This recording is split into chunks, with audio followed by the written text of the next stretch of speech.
Who's that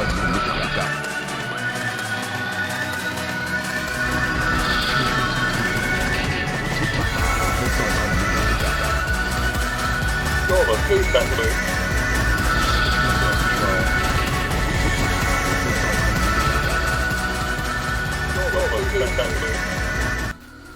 There, fix that. God, oh mate, God. Must confuse the hell out of everybody wanting to play. Oh, good morning everybody. How are we today? Oh, 5 watching, there we go. Yeah, sorry about last week. I was in hospital and dealing with some rather nasty calcium deposits in my kidney. The vices of alcohol and not drinking enough water. Anyway, we're back and running again. I know people missed me. I got a whole bunch of people sort of saying, where were you, where were you? So like, you know, they couldn't start their weekend until until I showed up for some reason. And today we got Oggy. He's sort of hanging around, lurking in the background there. Say hello, Oggy. I never lurk. Never lurk. No, never lurk. Never lurk. I might hover, but I never lurk. Andy, no, I didn't lose the razor. It's just here. It does work, you know. It just gets around there and around here, and but yeah, I'm supporting a different shape. Yeah,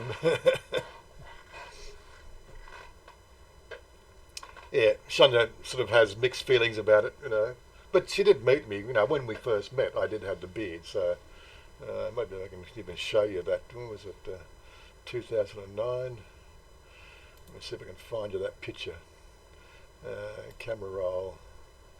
Anyway, so how is everybody on a bright Saturday morning?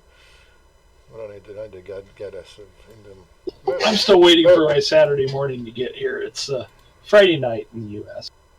Friday night, yeah. So 2009, December. Where was it? It was 2009, December. No, it was 2008 when I first met Chanya. There we go.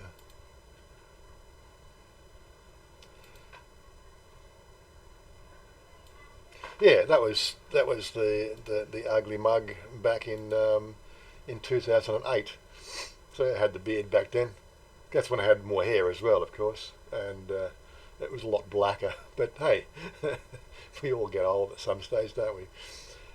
Anyway, enough reminiscing about the old days. Lucky Luke, good morning. See, I'm getting mixed feelings about the beard. I think the guys are saying it looks, it looks right. The girls are giving me a bit of, like, really? Again, who cares? 2 p.m. Yeah, so it's what we're trying to do. We're trying to sort of get you in the afternoon and see if they watch the football. I suppose what we need to do first up is get the show on the road and quickly do a review. It's probably going to take a little bit longer because I didn't do it last week. As you know, following my channel, there was the Wazza Rom wandering around there, sort of trying to find our lucky lottery ticket, which, no, we didn't win. The Kangaroo, how you doing? Yeah, I'm feeling a lot better these days. And of course the one from before that was the 3D art exhibition. I think there was another one that was missed. Yeah, so 2 videos out there. Colin in Thailand, what was he up to? Right, so New Year's Eve, and he's done a PopeKael visit out there in Kachanamburi. One of these days I'm going to do that. I know he's having a lot of fun with his 360 camera, that's for certain. Hello everyone, Sir Savage Grimble. Good afternoon. Yeah, she's having mixed feelings. She likes it when I kiss her on the back of the neck because it tickles. But yeah, she says it hurts her lips when I kiss her. You can't win them all. It's got to get a little bit longer. It's still a bit on the prickly side because it's only 2 weeks old. So maybe when it's 4 weeks old, it'll have a little bit more comfort level to it, and then she won't mind so much. And the two-tail, well, that's because I'm getting old. Sorry, I'm getting old. I'm trying to find, see if I can get the colouring thing, going on it. Maybe sort of make it black, but I think I'm actually sort of quite liking it. I've looked at a few of these, if we go to Google, oh no, I don't want that. Well, I'm going to go into here, and I'm going to go Google search, and I go goatee.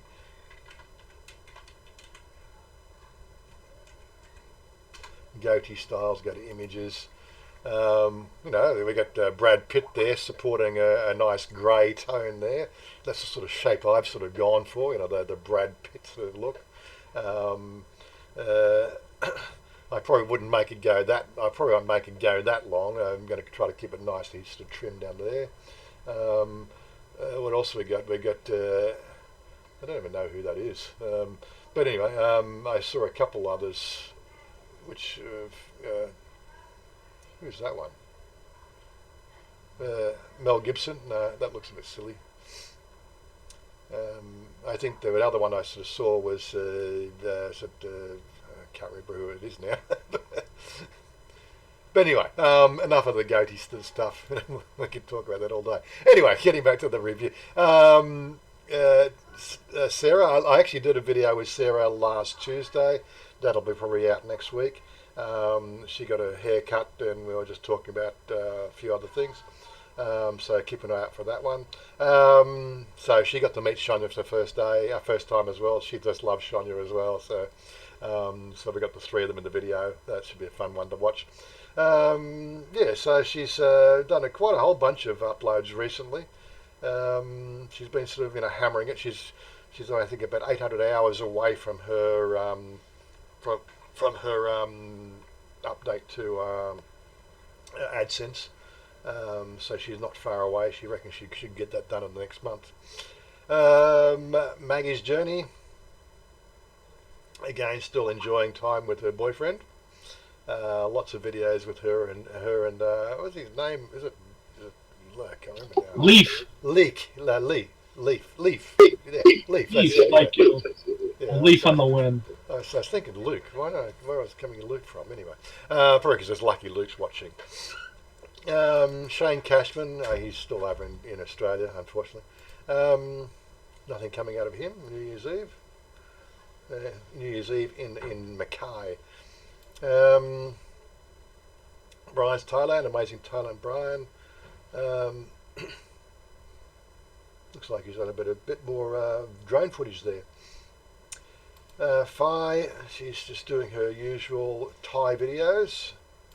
50 more. No time to be sad. Chuck's been hammering away at it. Don't you take a break, Chuck? Really, it's the whole. Well, he's kind of taking a break. His computer died. He lost all the video. Really? Oh my god. His mechanical drive crashed. Helps to obviously make sure you get your backups done, and don't forget to always religiously do your backups. And of course, oh my god, talking about backups, like I haven't. Where's my drive? Videos. Yeah, so I haven't backed up mine for quite some time. Oh my god. I've got the drive there. I just haven't done it. I've been playing games. Yes, that's all the encoded ones. They're also not. They're not backed up on the hard drive either. But anyway, such is life. I just been slack as well. It's Christmas. Titastic. What he's done there is unboxing the Ricoh Theta SC360 camera. Now I'm actually looking at getting one of these, but not that one. I'm looking at the one that I saw from the art exhibition. Was it the views, wasn't it? Or was it, yeah, something like that. Price wise, they seem pretty good. But anyway, fun for Emily. What have we got there?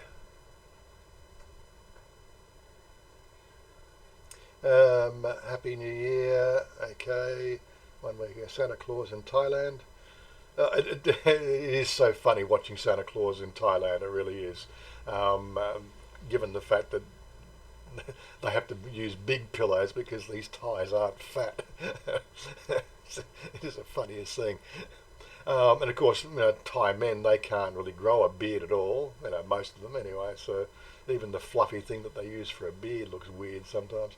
But yeah, you got to love Thailand and Christmas. Direction Bangkok, street shopping, health insurance costs. He's done an update on his health insurance thing. Condo living, cost of living in Thailand, so on and so forth. Foreigner Joe, Salatai Beach Resort, Bangkok, Thailand. Beautiful Bang. So he's doing a bit more beach videos. Street Delicious, we got out there for her. Lao Breakfast, real experience.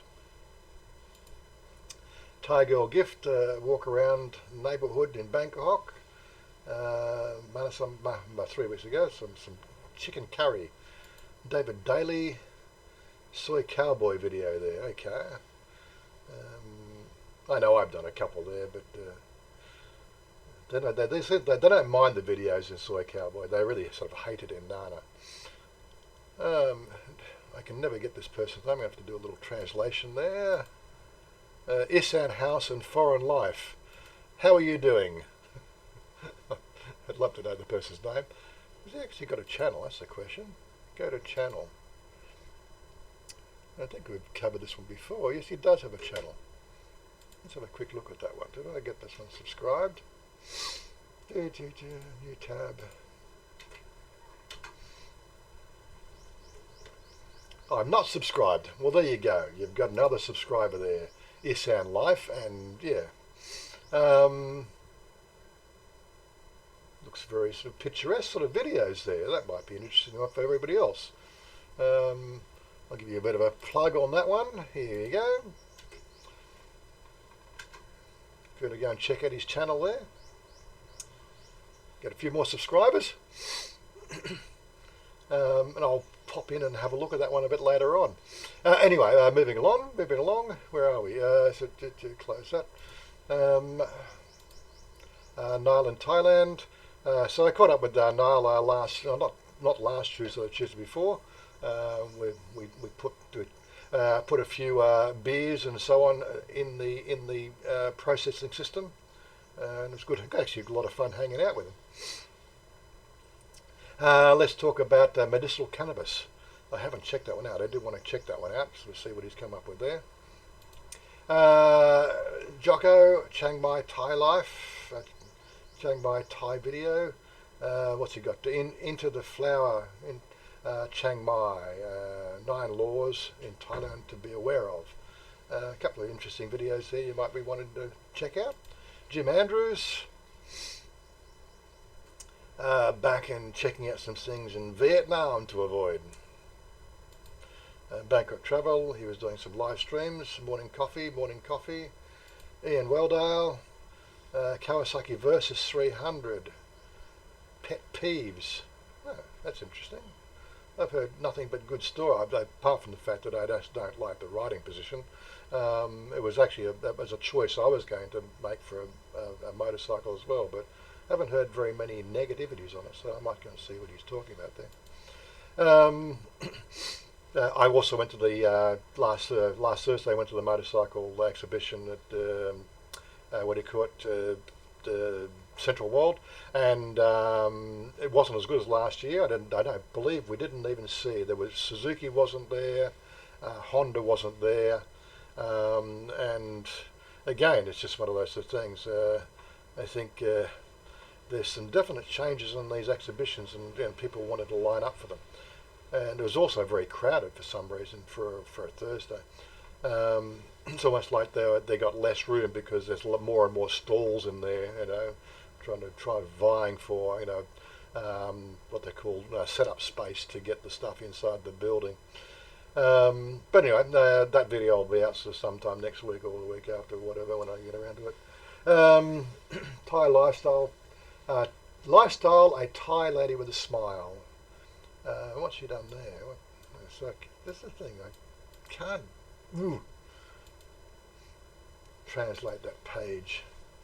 Increased muscles. So she's so we got a young Thai girl doing some workouts in leotards. That might be interesting. Grandma Pie, she's up there live streaming fishing. Children's Day. Yeah, that was only last week as well. Last Saturday was Children's Day. Me in hospital and it was Children's Day. But it was fun.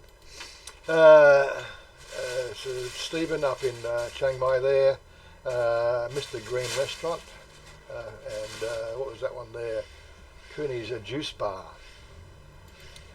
Bad Badger, retire in Thai. Bad Badger, I love the name. Moto Cafe, overlooks Southern. I wouldn't know how to say that. GPS coordinates here.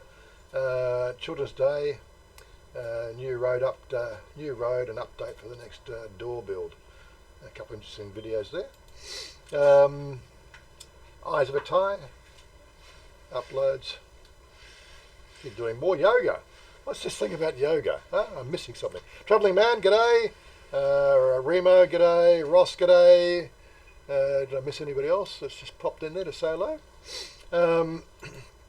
Talkback Thailand, he's got his live streams again this afternoon at 5 o'clock and tomorrow at 5 o'clock, so stay tuned for those. A couple more to go. Andy Wright, still covering his roundup from his trip out here in October. Robert Mack, good morning from Vietnam. Good morning, Vietnam! I can't say it like Robin Williams. But anyway, Nick, I've heard Nick has got himself involved in a new bar down there in Pattaya.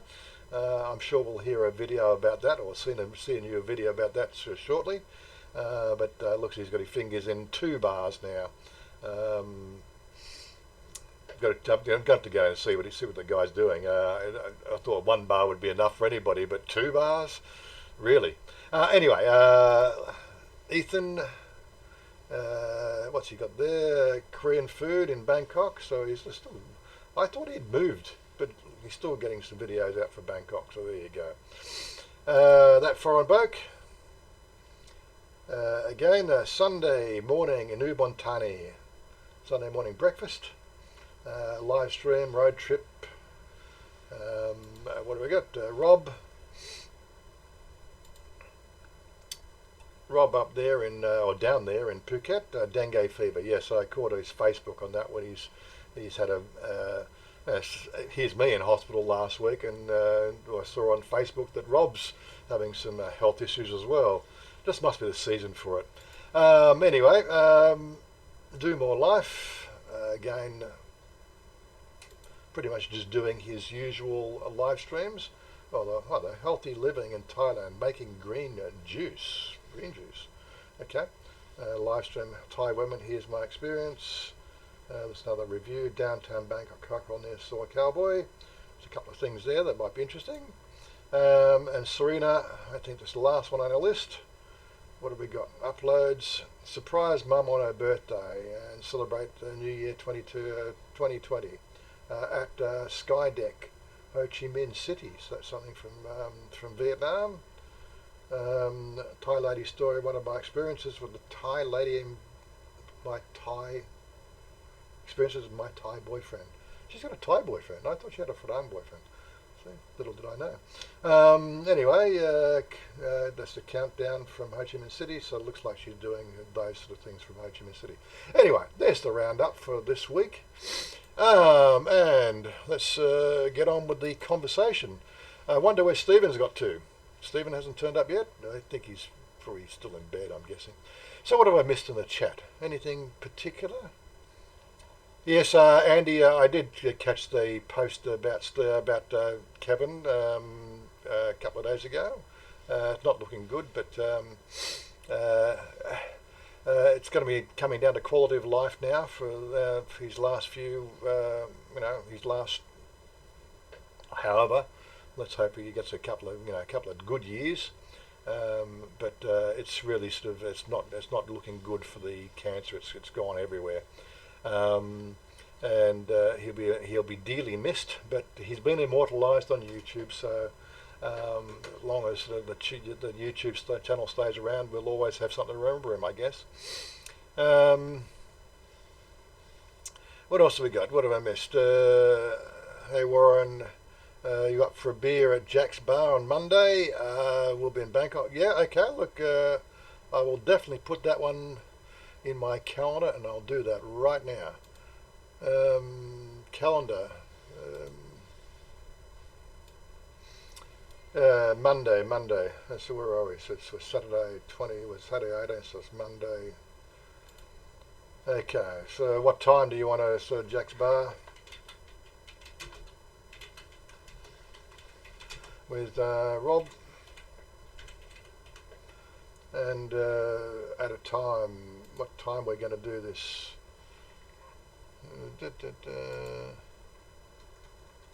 Give us a time. Rob, give us a time. What, 3 o'clock?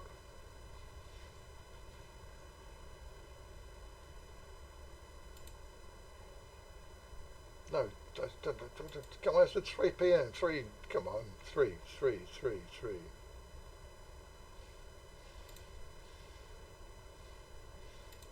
I'm sure that we'll have to do it.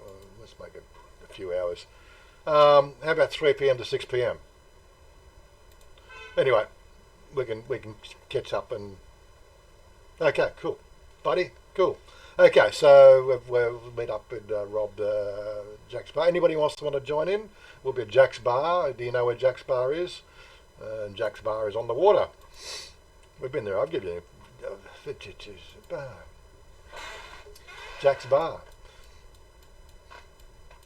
Just scrolling in here, scrolling a bit further down, and it'll come up on the. I can never get the placement. I know there's the. You're in the middle of the screen, so it's hard to see it. Oh yeah, yes sir. I'll get out of the screen in a minute. Small screen. It usually shows up at that resolution. Oh God. Jack's Bar. I was on the wrong bridge, was I? I was on that bridge. There, that's why I couldn't find it. Yeah, Jack's Bar.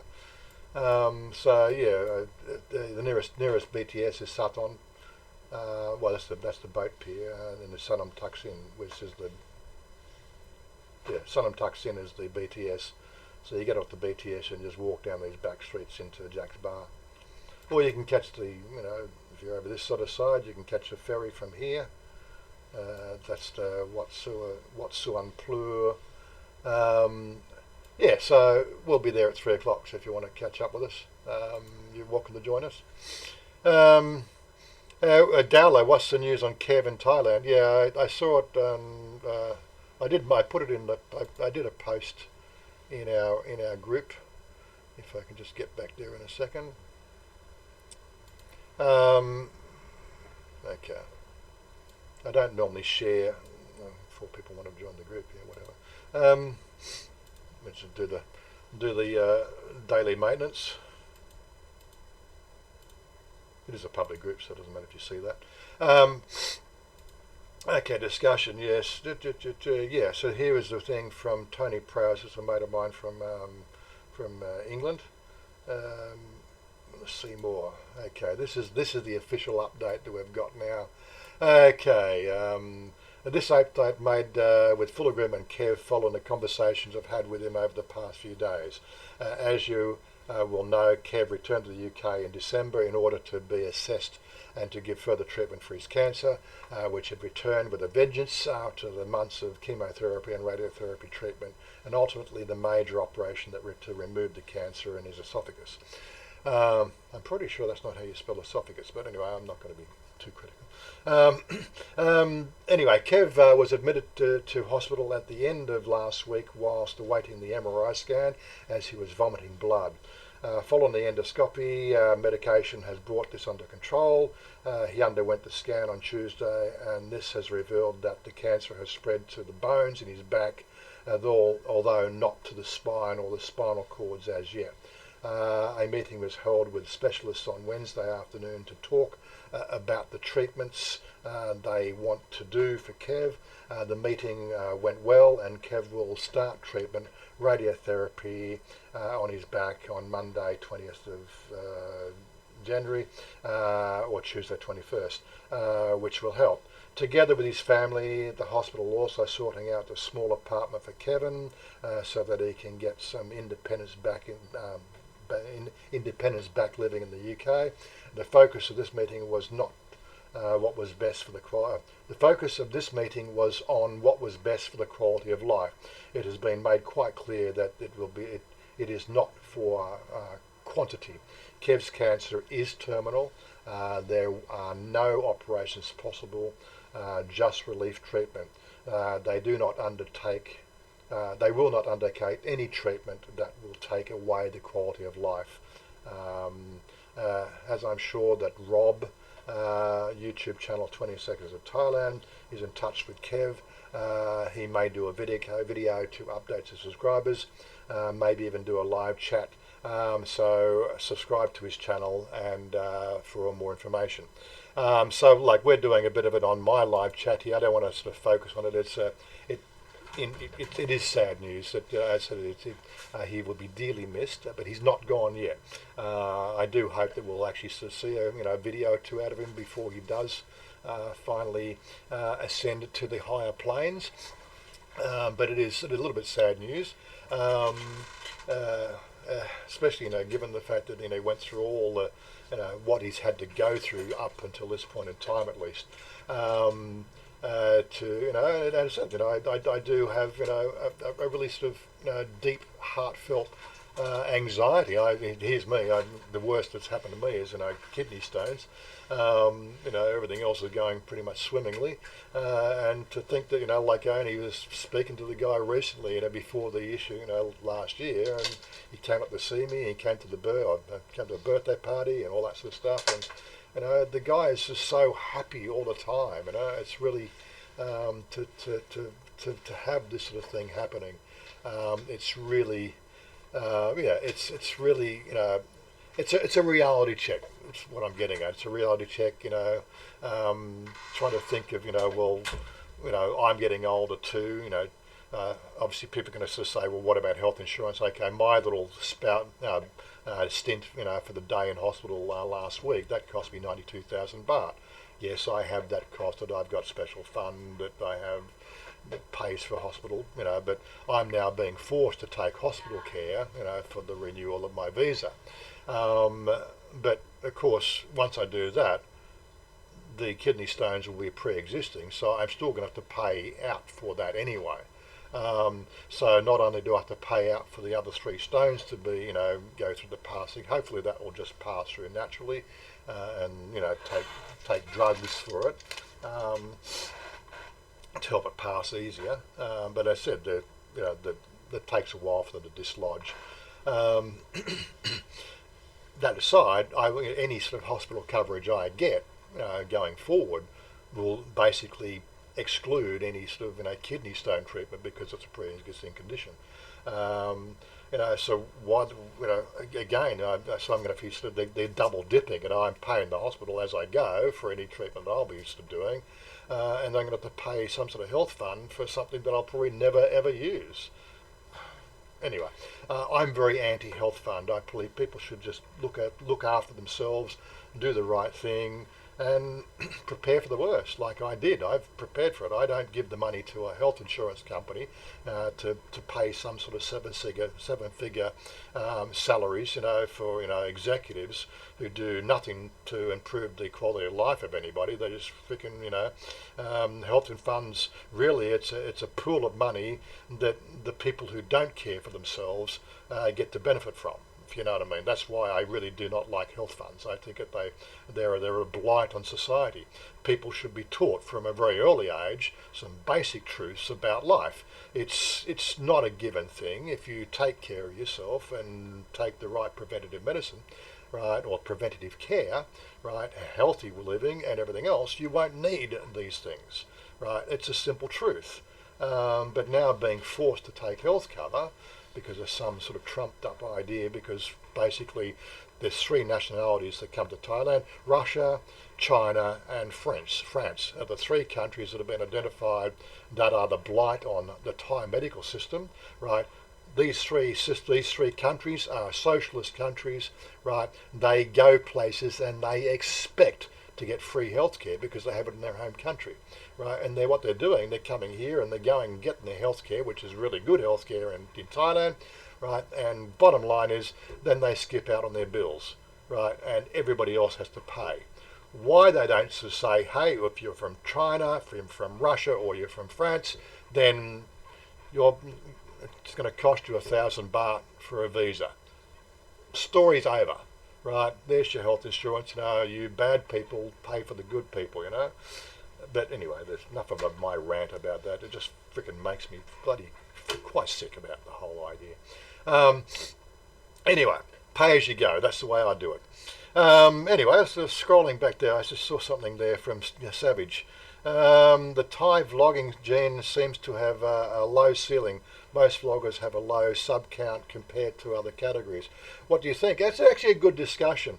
One of the things is there's only 2 or 3 things that rank in the YouTube scene. Right, let's just give you a bit of an example. So let's go from here and let's go into YouTube. YouTube. I didn't want to do that. I wanted to go to YouTube. YouTube.com. It's Australia. Okay, that's my current. Because it's my channel. What's trending at the moment in YouTube? This is a great discussion. Joe Rogan, Godzilla coming out. Jonas Brothers. 2020 four-wheel driving. Have a Fortnite. A gaming. Justin Bieber. BTS, but things that's a BTS, right? The term BTS will rank if it's about the pop group from Korea, but it doesn't rank Thailand videos. Warren DeSantis, political, UFC, right? These are trending videos. The whole way YouTube runs is having topics that are topical. And this is a tool that I use, Keyword Explorer. So if I go Thailand,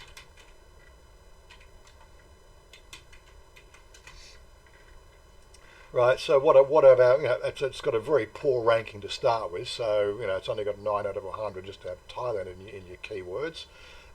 Search volume has an excellent, but the competition weight is very poor. Optimized strength is good.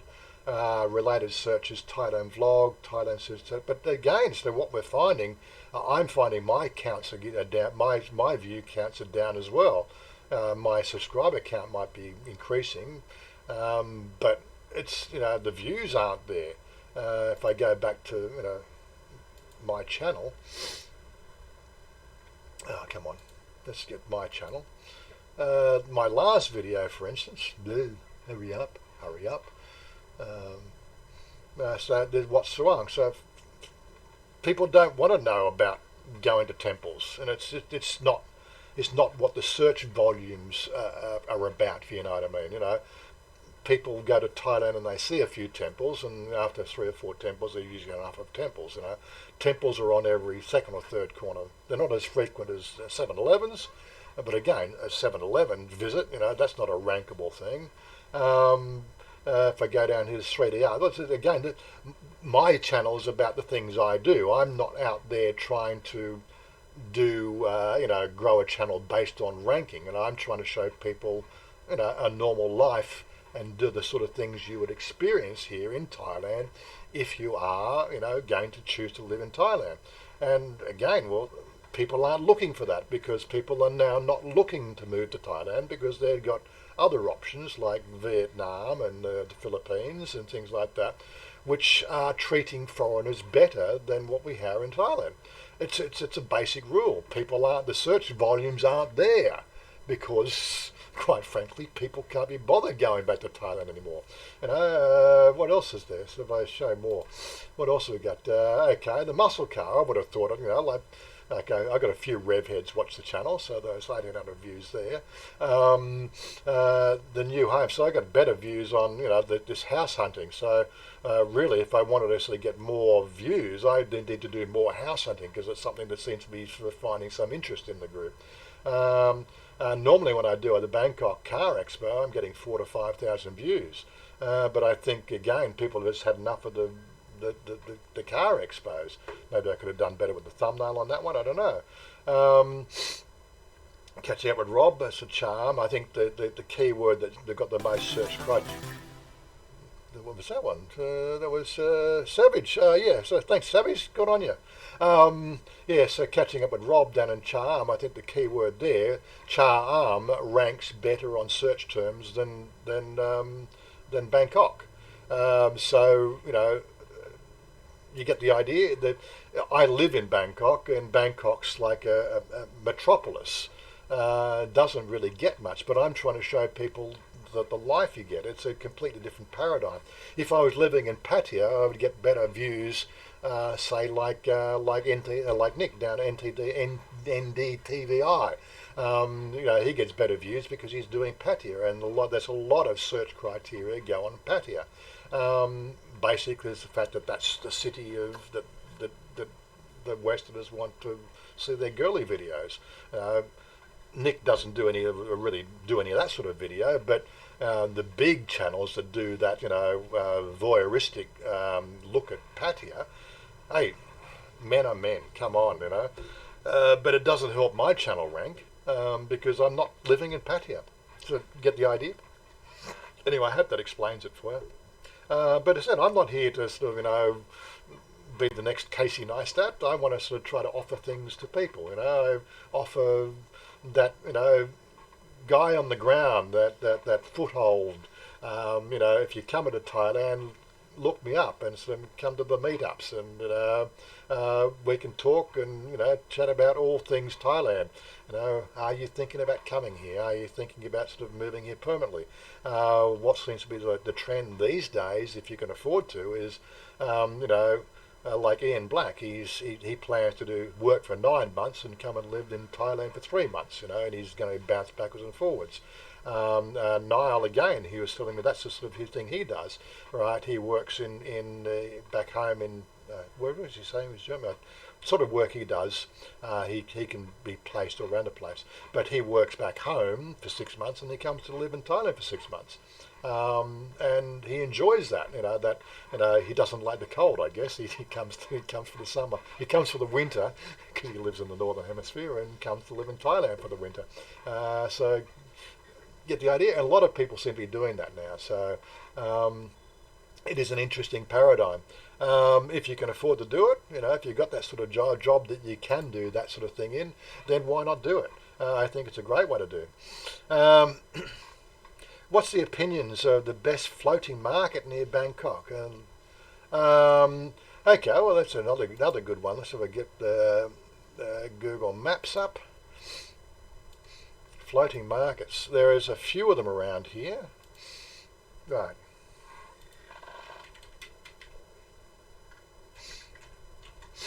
Floating markets. Yep. Okay. So. Klong Lat Myong is the first one that comes up on the list. This is over here on the west. Now I've done a couple of videos there, and a few of the vloggers that I know have also been out. The Klong Lat Myong is very much a Thai floating market. It gives you a real feel of a modern day floating market. Probably the best way to describe it. Come on, let's go back and search that again. What else we got?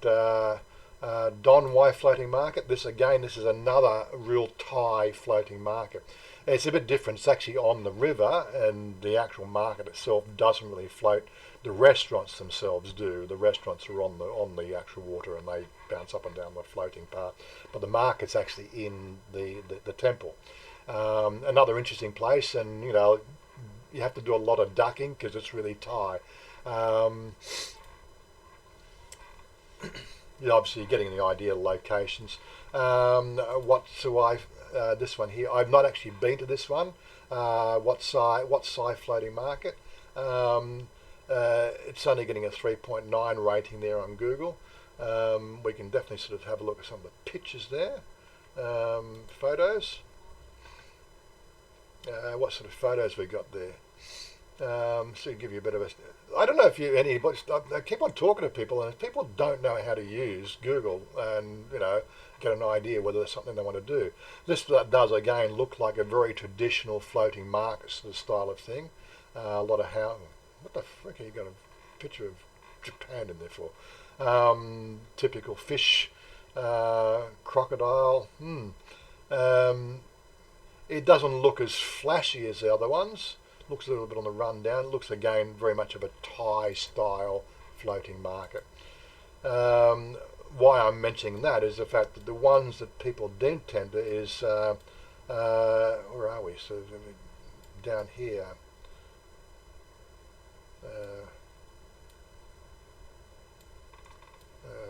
I don't even know that one.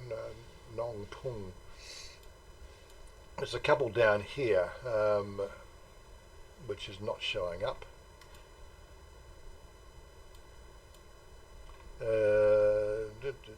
Daman Suduk was the one I was thinking of there. That's why. It's because it's over here.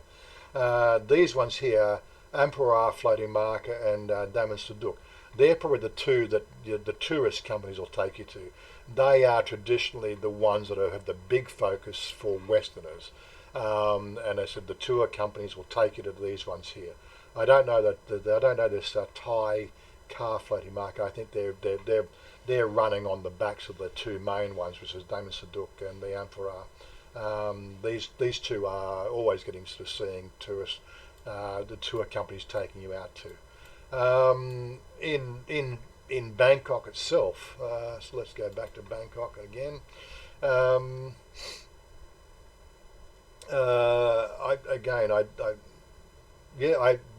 Taken floating market. I've been out there. We did that one in one of our motorcycle rides. Again, the market itself is not really. It's on a very small klong.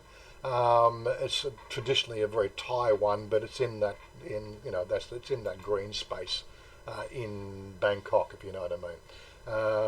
There's a couple of videos. So do you. If you ever want to sort of see the stuff I've done, you just got to go back to my website, Right, and I think I've got FLOATING. Put on the keywords floating, and there we go. So Sunday lunch at Wat Don Wai, the Utia, day at Utia floating markets, Klong Lat Myong, So I've done a number of different. Yeah, that's the members edition version. Ride to cease to what catch so there's a floating market out there. So I always if I'm doing a floating market, I do put it in my key tags, and you can pretty much that's. I keep on telling people use my website to find out what videos I've done, because it's a lot easier to find shit than it is other places. Anyway, getting back to the whole floating markets, so I'm getting way sidetracked again. There is a few around, but the ones that I would recommend is the Klong Lat Myong. There's some great food there. And I haven't been, this Talan Chang one, this is another one that I haven't been to, that I've been meaning to go to. It's another traditional Thai style floating market. Low ducking, low beams, keep your head. But again, the people I've heard from a few people saying the food there is absolutely great. There's three within sort of taxi distance when you come into Bangkok that you can definitely have a look at anyway. Okay, so we've done Kev. So Robert's is saying Ampara, yes, so that's the popular tourist one. Yeah, that's what I thought of Savage Gimbal. I thought that was how it was spelt too. Anyway, I'm not going to be the police Nazi. That spelling Nazi. My spelling. If I didn't have freaking a spell checker on my computer, I'd be completely useless as well. Mo, more money over honey, whatever that is. Mo, Rent a bicycle, enjoy the whole area. Where are we? So look, Stephen usually keeps me help me keep track. Paul in Sydney. Hi, glad to see you fighting fit. Yeah, it's just there's only kidney stones, nothing to worry about. Um, Grey numbers. What do I say? Talking amongst ourselves. Where are we? Sort of Paul at Klong Lap Mayong Market. Yeah, on my list to visit. Paul in Sydney. Hi, Savage. Not sure. Okay, so enough about wandering around floating markets. I don't think I missed anything there today. Um, anyway, getting back to things. So what do we got? So 27 people. What's our thumbs up? Oh, God. Do I have to remind you guys? Really? Come on. Hit that thumbs up. We want the thumbs up. Now, stop just lurking in the background. Do something. I know it's a bit hard to do it on a mobile phone. There is a technique you've got to use, which I'm still not used to. So you go into Facebook, you go into the YouTube, you find the stream, and there's something. They're really hammering this thing here. My channel. I'll turn the volume down so we don't get any feedback. Yeah, so you look at whatever. Video will play after the ad. Yeah. Okay. Yeah, so there we go. I'm not back in the middle of the screen again. Yeah, so you've got the chat. You've actually got to hit this. Where are you going to press? You've got to click out of. You've got to click the close. You've got to close the live chat to get the thumbs up thing. Now it's just saying 18, so that's all right. People have done the right thing. And then of course you've got to click back on the live chat. It's an annoying little thing. You don't actually have on the live. You got the live chat. You don't have any buttons. You click the little cross on there, right, on the phone, and then you'll sort of see the thumbs up and thumbs down and share. Don't forget to share it with your friends.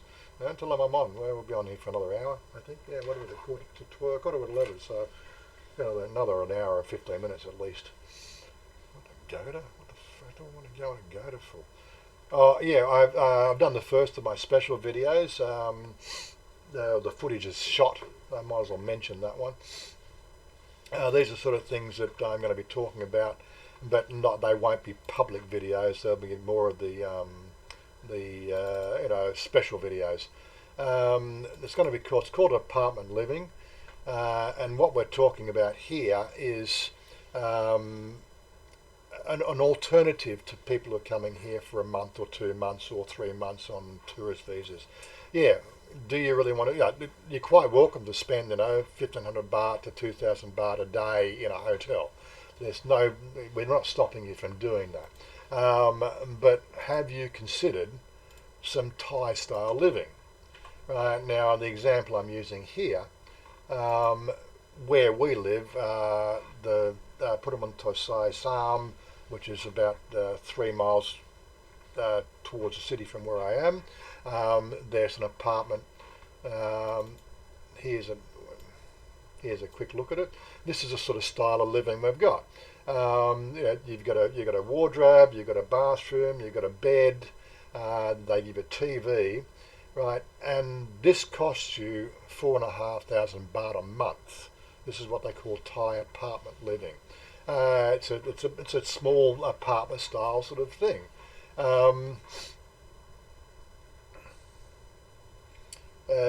So you get an idea, and but it's not available for Farang to just ring up and book them. You'll need assistance from Chanya. Chanya's going to have to put the deposit on there to book it for you. She's going to have to do a bit of running around, and she's got a business to run, so she's going to be a little bit put out by that sort of stuff. So there might be a little bit of a kickback that you might want to help Chanya with as well for her trouble. But this is an idea. So if you really want to save some money and have more money spending on other things, right, rather than sort of line in the pockets of big hoteliers, these are a definite option. This one here is obviously not very salubrious. It's very basic. But again, you get this one here. Oh no, that was not that part there. You have to wait for the video, but again, the video won't be public. It's more of a bit of a cutting edge So this one here actually has, well, we're scrolling through, right, this one here is 8,500 baht a month, right? But what you're going to need to do here, you need to go to the local Big C, buy a couple of pillows and buy some sheets and probably a bed covering. It's not supplied, but they do. Oh, this one here is the small. This is the 8,500 baht. It's still cold running water. It's not really that cold. But it's definitely something to look at. It's definitely, I know one in the front of it, but you have to watch it for the video. I'm just doing it because I'm just talking about it. Nice views there. This is obviously looking towards Bangkok here. That's the main Petkasem Road. But 8,500 baht for that one there. I think she then showed me this one here, which was,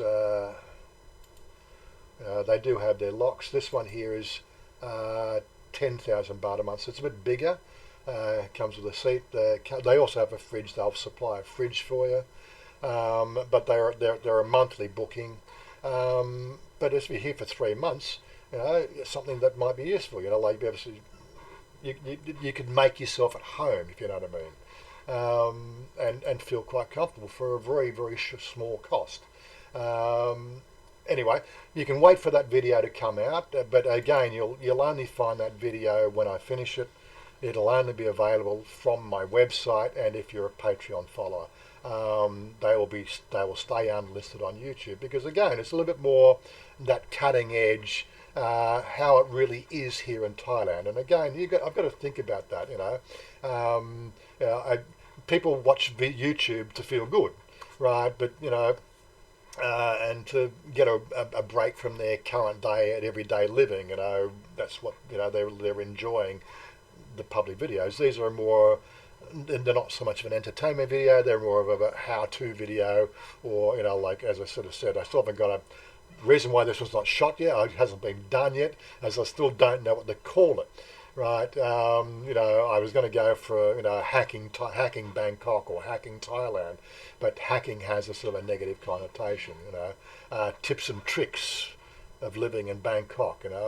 I still haven't got a title to go with the series, if you know what I mean. So I'm looking for you guys to help me out with that. What can we call this sort of style of video, where it's a little bit more sort of documentary style of how to deal with Thailand. It's not going to be sort of negative. It's just going to be more like down to earth, and it's not an entertaining video. It's an information video more than anything else. And I'm going to do a whole series of that over this next year, which I think this is a lot of, from what I can gather, this is what people are looking for. They're looking for more how to, run the gauntlet of living in Thailand. And again, I could probably tag them on my my Exploring Bangkok series that I've been building up over the last year. Because again, it's more about exploring Bangkok. On the options you've got here. And again, so this is up to you guys. Help me out. I'm useless at inventing this shit. I'm a techie guy. If you know what I mean. What did I miss here? I'm Savage Gimbal. So I'm not sure about Channel 7 Sky News. Yeah, okay. Memory test. About a year and a half ago, you and I had a long chat on Skype. Apollo? I don't know. Is that you're talking to me, Apollo? I don't recall talking on Skype to anybody named Apollo. That might be somebody else you're talking about.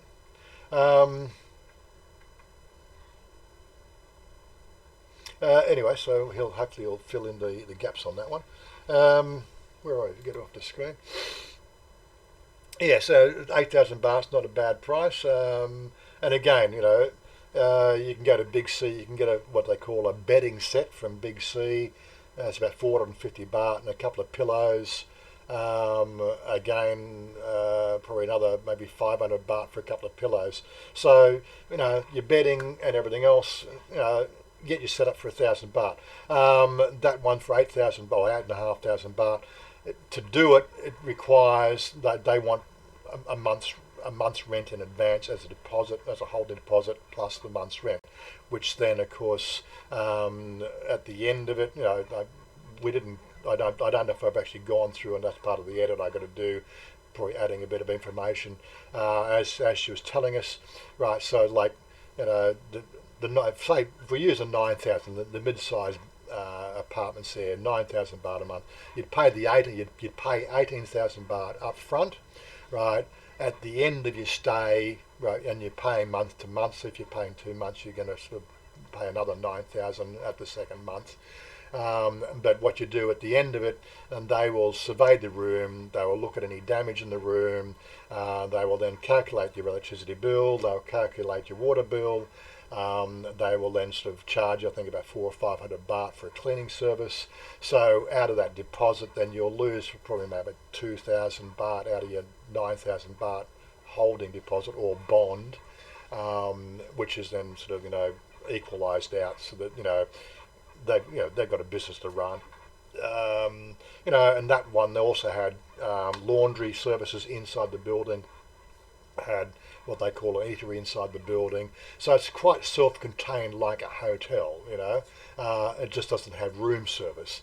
But it also had deadlocks or padlock capability on the front, so the fact that you could pretty much secure everything. You want to do a run to Chiang Mai, you want to spend 3 days in Chiang Mai, just go to 7-Eleven, or not 7-Eleven, go to Big C, get yourself a whopping big fucking padlock, right, and you can lock the door, right? Nobody's going in. That's the bottom line. You can leave all your valuables there, and you're pretty well secure. Run away for 3 days. When you come back, everything will be there, And it had to have videos, sort of closed circuit TV, covering everything. So it's all, and I saw that was running, not like most of the closed circuit TV in Pattaya that never seems to work. It's all quite legitimate. So it was, it's a definite option if you thinking to stay out a month or 2 months. But again, it's only for Thai people. You, as a foreigner, you will not be given the option. It'll have to be booked in Chanya's name, so you'll have to send Chanya the money, in her PayPal, and then she'll use that money to go and do the booking. It'll be put in her name, and you will be my brother or my sister or my cousin, or get the idea? You're coming over to stay, and we'll help you out, But we'll only be doing the ones that are local to us. These things here, if you've got a Thai friend on the eastern side of Bangkok, she could probably do the same for you as well. So they do exist. People just don't know about how to hack Thailand or hack Bangkok and have a really sort of inexpensive stay here, if you know what I mean. People are sort of simply locked into these Airbnbs and hotels, and quite frankly, it's great living. If you've got the money, then live it up. But just think about it. That's 4 days in a hotel. You can stay a month in one of these places. If you're staying, think of all the money that we spent on go-go bars. Come on, you got to think outside the box here. Anyway, where else? Niall, how are you? I think my way into the box. Exactly. So Niall's joined the channel. So g'day, Niall. I'm meeting up with Rob on Monday. I don't know if you're back yet, but we're meeting Rob Horhen at the Jack's Bar at 3 o'clock on Monday, 3 p.m. Monday, if you want to join in. Next Tuesday night will be our usual nightly run around. Starting at Soy 7 in Sukhumvit, Susie's place, and then living up in the town for whatever we get up to. So we've got those sort of things coming up next week. I'm going to be sort of going really easy on the alcohol. Doctors have given me sort of it's not so much the alcohol. What in my case it's the dehydration that the body goes through in the following 24 hours, which is the thing that's detrimental to people who are susceptible to kidney stones. And alcohol is a diuretic, so that's why you piss a lot when you're drinking beer, because you're actually dehydrating. And of course, with the hangover, you tend not to think about drinking the next day because you've got a hangover. And it's probably the best cure of all for a hangover is to drink lots of water. But as again, so my brother had the kidney stones. So he said 8 years ago, and so did my father. They had it a lot earlier in life. The reason it's probably hit me is the fact that I haven't, going from Australia to being sort of that sort of climate to living to here, I really haven't, in one sort of sense, adjusted properly to the fact that you do need to take in more water. You don't think about how much transpires through perspiration. And because it is a warmer climate, it is something that you have to learn to live with. Just drink more water. If you're not drinking at least 2 litres of fluids a day, then you're going to be susceptible to kidney stones. Anyway, enough of the Dr. Warren today.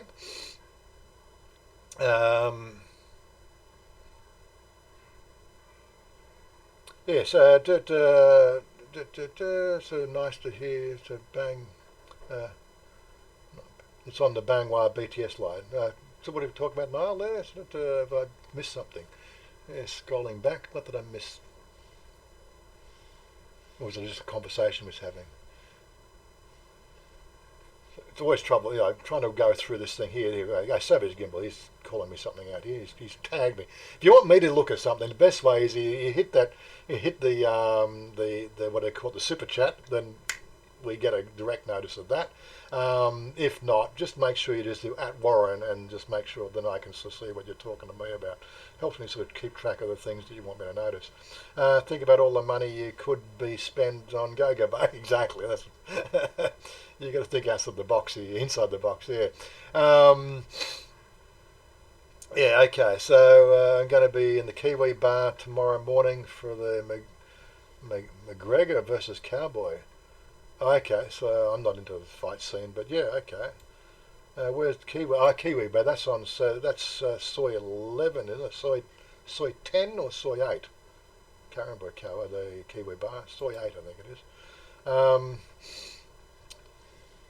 Drink lots of water between beers. Yeah, that's what more drinking. I think drink soft drinks. Again, so my brother sort of said that was he was never a big drinker. But he was a big soft drink drinker, so he was always drinking lots of sugar. That was that's what he had to give up in his dietary intake. He had to take less sodas. You go, Darlow.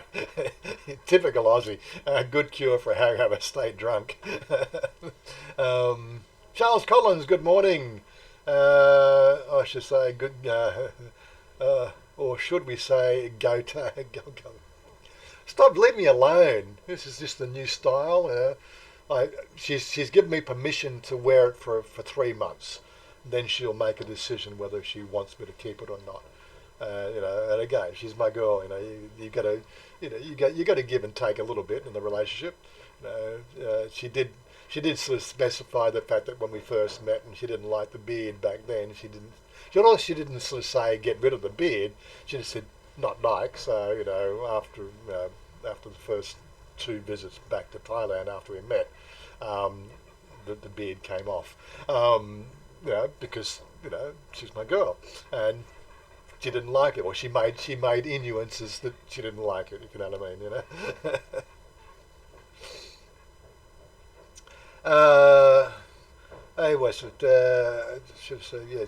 I was just saying about my condo. It's close to the mall. Okay, Talaplu. Okay, that's where you're staying. So again, Niall, so this is something that you might want to check out this video about this apartment style living. Save yourself a bit more money. But again, we're going to have to deal with it in, I don't know how, you're an Irishman. Come on, you're my long lost cousin from Ireland, or something like that. And of course, they're going to start, if we do enough of this, and they're going to start, God, you've got a big family. Especially if we've got 2 or 3 cousins coming in at once. But this is a very Thai thing as well. Like a lot of Thais, a lot of Chanya's friends are her sisters and brothers and cousins and uncles. but there's no actual genetic linkage there. It's just the fact that it's a very Thai thing. Um, but bottom line is they don't mind if you're going to be a good tenant and you behave yourself. They're not going to deny the money they can get, but hopefully we may get you a Thai price, and they're not going to try to rip you off as a foreigner. Yeah, it's Savage. I said I've never really followed the fight scene. I think I've seen a few things on my Facebook wall about um, the different fights that are going on UFC. Yeah. Um, okay, it's across the street from where it used to be. Got to save money where you're travelling when Aussie peso dollar. Yeah, I know. Tell me about it, Paul. This is the thing. This is why we thought this would be a good start into the series. I've got a whole bunch of other things. Like I want to go through on how to deal with the what do you call it, the how to use the bus app and a few other things like that. Just little helpful tips and tricks. Some of these videos might only be 2 to 3 minutes long. I got to think of a little branding. I got to think of a little 5-second intro as well. I'm going to do that sort of stuff, and I try to sort of keep it all separate and different thumbnails and. So what people are like. They get used to one thing, and as if you start to break one thing or change one thing, they you know they it confuses them. It's a big challenge obviously doing the live stream. That was the thing that I was always apprehensive about, because the style of videos we were doing initially, and then introducing the live stream, and I had probably 3 inroads into the live streaming, and sort of getting the feedback and what people thought of it. Eventually sort of we got to the regular, we started at two times a week, which we're now just doing once a week because I just don't have the time to do 2 a week. But at least it didn't piss people off, if you know what I mean. They saw it, they liked it. The regulars come in and they enjoyed the actual style of video. So save money when travelling, but it's a bit too. It's got to have a Bangkok focus, because I'm not going to go and run down the patio and sort of be instantly the guy on the ground telling you all the tips and tricks of how to deal with patio. We've got to have a Bangkok focus. This is my stomping ground. I believe, from what I understand, Johnny's moving to Bangkok this year as well. So there's going to be another Thailand vlogger doing the Bangkok scene, and Johnny will be doing Johnny stuff in Johnny style, probably doing similar types of things as well. But maybe he's going to focus more on the high side living in Bangkok, being that sort of guy he is. Aussie peso, yeah, I know. Sort of save money when travelling. Going for coffee. Catch you all. Okay, Niall. I'll catch up with you hopefully Monday or Tuesday. Boots on the ground. Bangkok, boots on the ground. That's an interesting one. Boots on the ground. Yeah, I would even go one to Bangkok foothold. Foothold in Bangkok, give me some more idea. Meanwhile in Bangkok, yeah, okay, some definitely sort of got some ideas flowing now. Bangkok, short time or long time, bit long, and I think I think it'll get a lot of clicks, but it's not going to be public. These will be sort of more.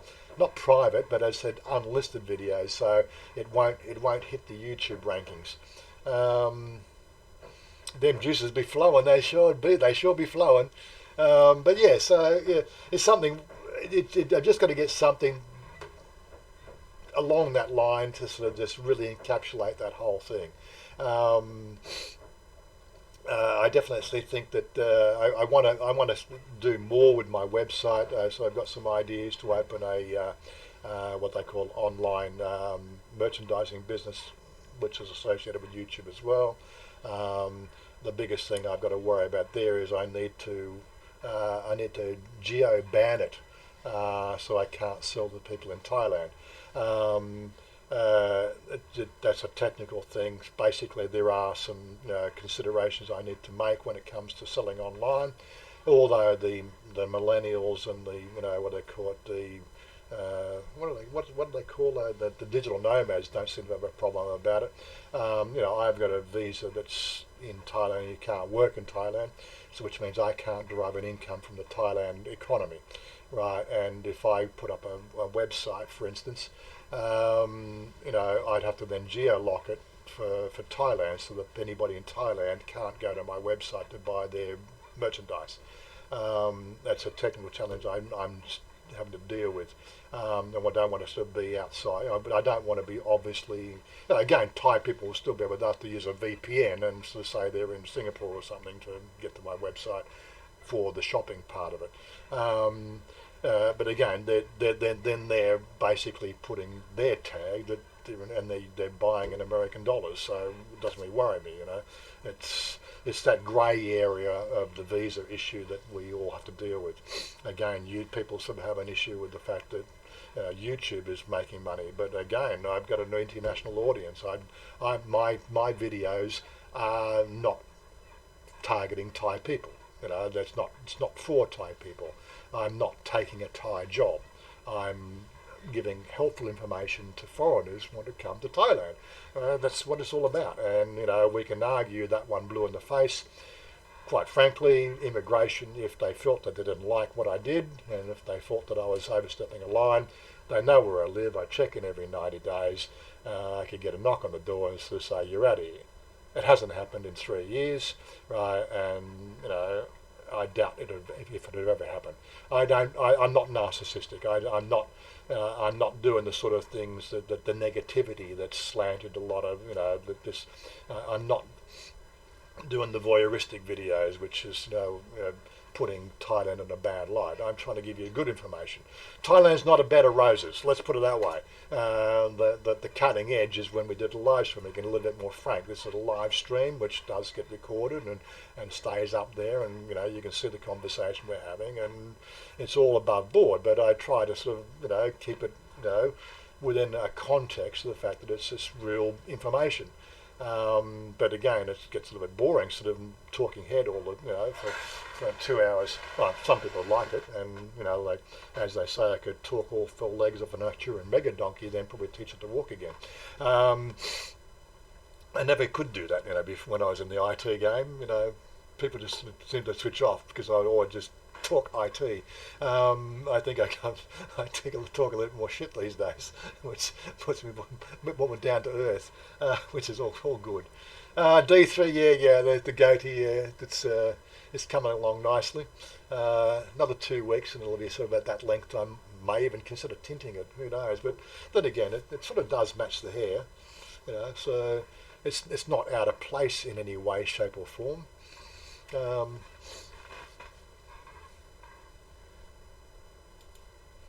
I just realised that my preview is not in 1080p. There we go. That'll probably cause buffering now. So me streaming in at 1080p and streaming it out at 1080p. It's more the Brad Pitt look, Unfortunately, he's got a couple of years under me, so. I know, yes, it's gimbal. Again, like. There are certain elements that want to pick on that. YouTube's been around as long as the law's been around, and people have been doing YouTube videos for Thailand. It's never been one of those things that there's been on a focus on the radar. There are some articles that they talk about it, and lawyers have different attitudes to it. I know there's one lawyer video channel which I will not review here. Again, he hasn't reached out to me, as one of the good guys, but he takes a little bit of a narcissistic, I'm right sort of attitude to the whole thing. Yes, in a law technical point of view, right, vlogging in Thailand and having AdSense turned on could be seen as working in Thailand, but it doesn't go through the Thailand financial system. Right, my channel is registered in Australia. I pay tax in Australia based on the channel. It's a taxation, it's Australia based, right? There is no income coming from Thailand, right? It doesn't go through the Thailand process. Now, if you have your channel and you have your channel based in Thailand, that again could be another step above that grey area. And you've got to consider that. Where do you start the channel? I started the channel sort of about 10 years ago in Australia, right? Just because so is the immigration going to turn around and just say, well, you moved to Thailand, you can't have a channel now. Well, if I thought that was the case, I'm out of here. Give me my fucking million baht. I'm out of here. Bye, guys. Your loss, right? Think about it. For the friggin' $100 a month that I make on YouTube, right? You're gonna stop me spending, 60,000 baht a month on living here. That's just a freaking typical thing that people just don't realise, if you know what I mean. They're going to cut off their nose to spite their face. This is Thailand. This never going to happen. You get the idea? It's just never going to happen.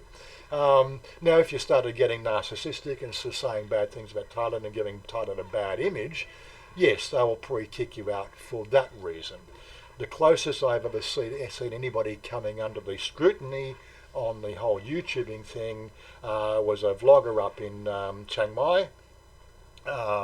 He was covering some orphanage. He was sponsoring an orphanage up there and sort of, helping the orphanage raise money. And somebody we believe from Australia, didn't like what he was doing, created a false accusation of some description, which then the authorities did come in.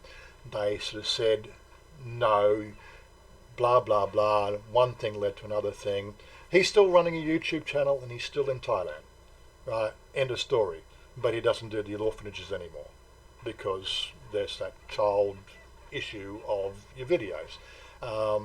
So he was told to cease and desist. They didn't kick him out. So for all those naysayers who said, well, you got a YouTube channel, you're working in Thailand,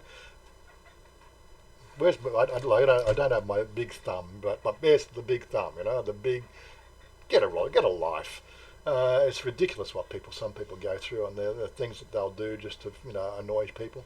Anyway, look, I do try to sort of be a little bit more sort of frank on the YouTube on the live stream, but quite frankly, those guys just need to freaking get a life. I think I missed something there. So that was just, don't stress about it. You've been to advanced hair, seems to. I don't know. Sort of, it's just cut my hair last Thursday, so no, just still bald on the back there. So, I haven't been to any studio.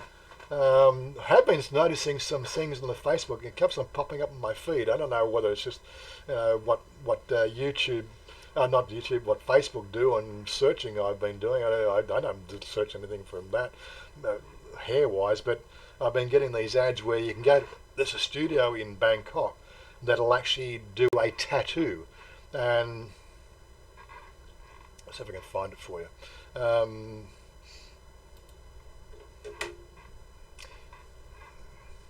It seems like an interesting thing.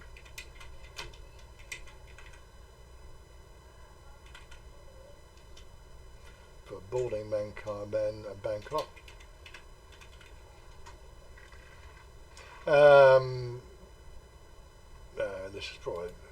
This is going to give us one of them anyway. So it's going to get photos. It's actually they do a complete scalp tattoo. So this might be the before and after, and it gives a lot more depth. I think I got some pricing on it. I saw some pricing somewhere. It's about 30,000 baht or something.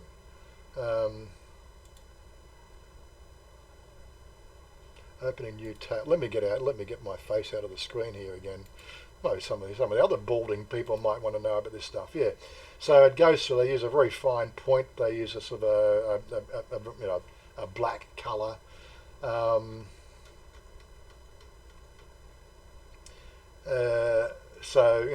this is sort of my hairstyle. If I let it grow, is a bit sparse on the top. Then you go for the number one cut and to add some depth to it. It seems to be a very popular thing, and a lot cheaper than hair transplants. I'm trying to find.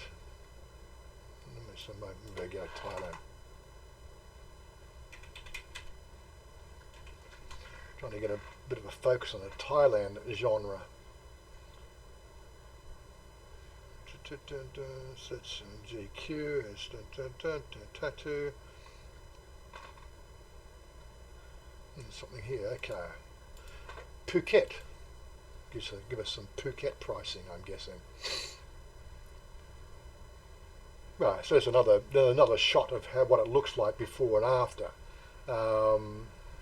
Sort of again giving this depth, type of cut or depth type of tattoo to your head. Are we getting some pricing? I guess pricing is a bit hard to really work on it because everybody's going to be different. They're going to need pricing there. But I did find one price. I just don't know where it was. And home examples.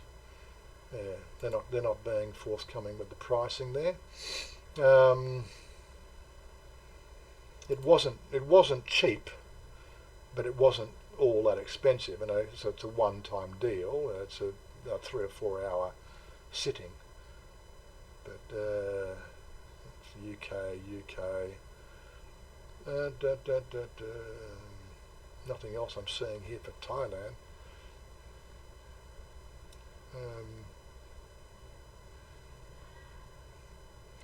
Yeah, look, if I can do some more research on it, but yeah, I saw it on Facebook, so well, there's one guy doing it. You can make some calls yourself if you want.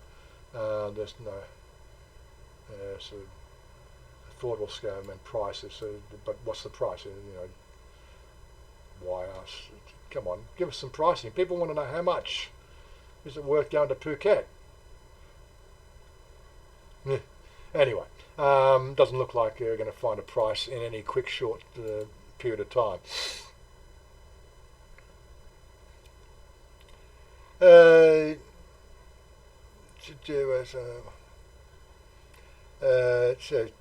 Advanced Hair Studio. I don't think again, I don't know whether that's really worthwhile. Where are they getting the hair from as well? That's another thing. What's the secret? D3 paints rabbits who had distance from look. Yeah. Paints rabbits on your head. You can go geo-lock your videos. You could geo-lock your, yeah. Well, that's the thing. I don't really want to distance people from the YouTube of, but Thailand people can go and watch YouTube if they want, but preventing them from the actual sort of selling to you, it's just an issue that morally I have an issue with it, and I want to do everything as much in the grey area above the border as possible. I said I don't want to leave Thailand. My girl's here. I do have what we call Plan Bs and Plan C. I think Chuck was talking about that last week in his videos. What's your alternatives if something went wrong here? I do have a Plan B. I could go back and live in my mate's place in Northbridge, Richard's place. The downside of that is he wants me to go work for him, and like 3 years of not working, I fucking don't want to work. Plan C, I got my mate Eric up in the Gold Coast there. I'm pretty sure he recently broke up with his girl, so he's probably finding it hard making ends meet, and probably having a lodger staying in his house.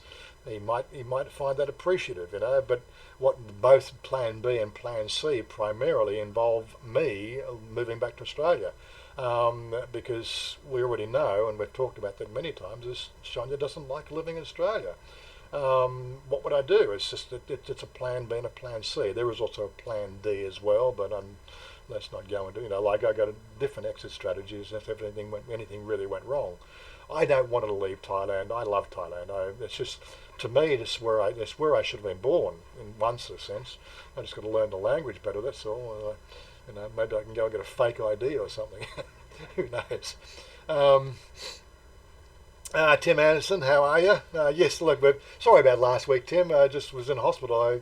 I could have done a live stream from my hospital bed, but I only would have had the one phone. It would have been a freaking hell of a time trying to do a live stream and then watch the chat and everything. I said, "Oh bugger," and I was still a bit drugged up. I had the epidural in the back of my spine, or they call it a spinal block, to do the ultrasonics because the fact that supposedly it hurts a lot. That took 3 or 4 days after that to really recover from that.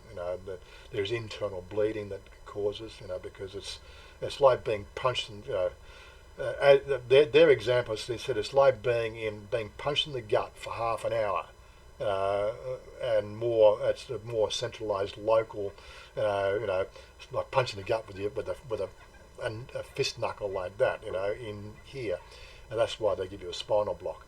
And although I could feel the pulsing through my body, I couldn't actually feel any pain. Tell you what, it's the weirdest feeling. Actually, not. I now know what it feels like to be a paraplegic. Your brain is just saying, "Move my legs," right? And you're just saying, "But I can feel my legs moving in my head," but there's absolutely zero movement. That is the freakiest thing ever. That was more freaky than having to deal with the kidney stones. Is really, I don't want to go there again. It's a complete mind fuck. That you've got legs there, and as I was recovering through the morning and getting feeling back, as I'm lying there, I have absolutely zero feeling in my legs. Yet my mind is just saying, I'm lying in my bed with my knees up. And I'm going, but my legs are straight. But my mind is saying, there's something visually wrong here. It was completely fucking my head. There was this sensation, the fact that I had my legs up while I was lying down in bed. Legs, my knees up, and my feet on the bed, with my knees up, lying on bed. That's very hard to do. It's like, how would I even describe? Lying flat, but my legs are like that, in the bed. It was really the weirdest feeling, and then sort of after about 3 hours, after it started to wear off, then you're starting to get movement, and you're going, the mental exercise just to give movement to these dead pieces of meat at the end of your body. It was a complete mindfuck. I don't want to wish on anybody, but it's something I think it'll give you a completely different appreciation of how it would be to be a paraplegic. So we've got our mate Brian when he's around. They're like, although he's not a paraplegic, but he has some feeling in his legs, but he's got no motor movement in his legs. How he bounces around on that wheelchair, God, the guy's he's way outside my league, really. But yeah, I can now identify at a more empathetic level of what it's like to be a paraplegic, from want of a better word, to live life in that mindset. Oh my God. My heart goes out to them. Anyway,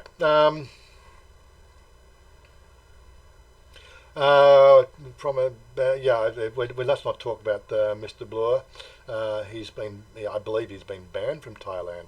One of the biggest scam artists around, yeah.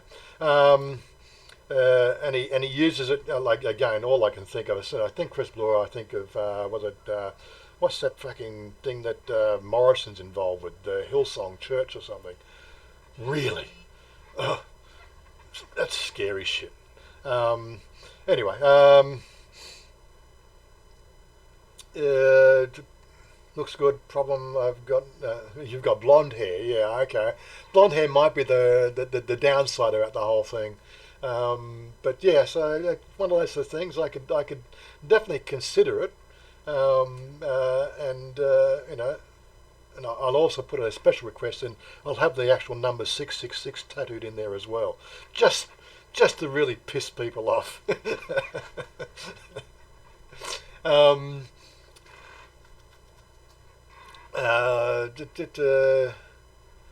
Is there anything that shrinks your head so? I don't think you're going to go to South America for that one. I've seen the head shrinkers, but I think you're going to be dead for that stuff anyway. I don't really want the whole idea of the shrunken head sort of genre. If you really want your hair, I think the only way forward is you've got to. I don't know how they do it. They must take hair follicles out from where it does grow and put it up the top. Because really, where else does it grow? You really you don't want your short and curlies on the top, do you? And that would look so very weird. Let's keep the conversation above the line as well.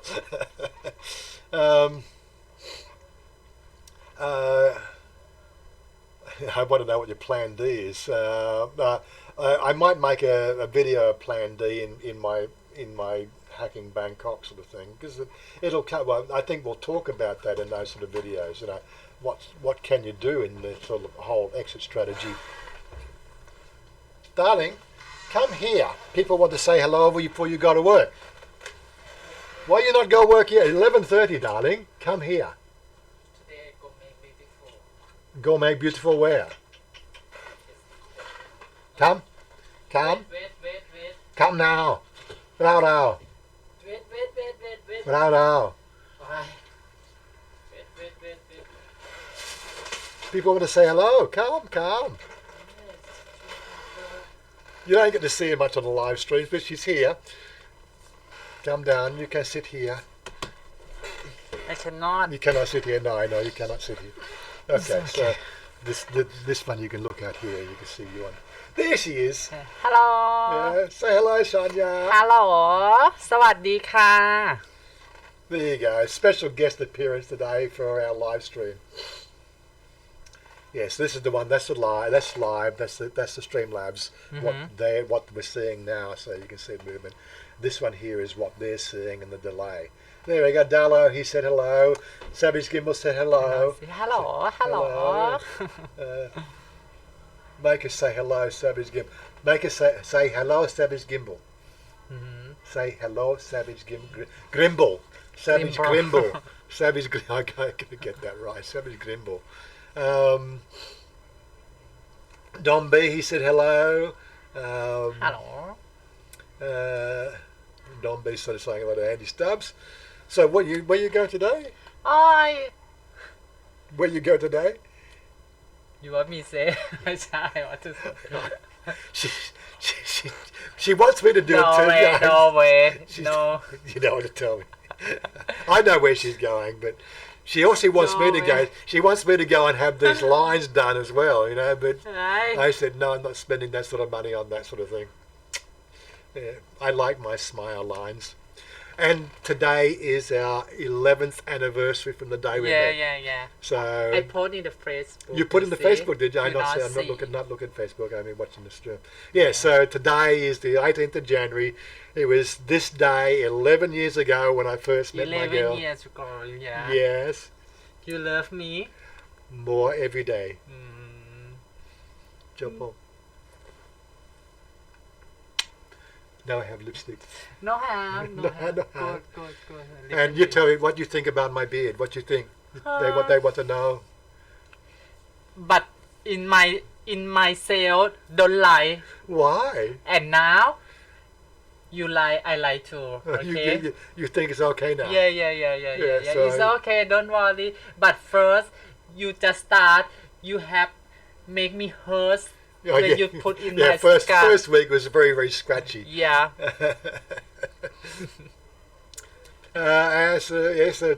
Tommy J, he said congratulations. Happy 11th. Andy Stubbs saying happy 11th anniversary. So everybody love you, darling. Yes, thank you. Thank you, everybody. And so what about the customer today? So no customer today? Pardon? Customer for the shop. Oh, today maybe I just go work and maybe finish. Stop half day and go. Well, it's already half day already. Look at the time.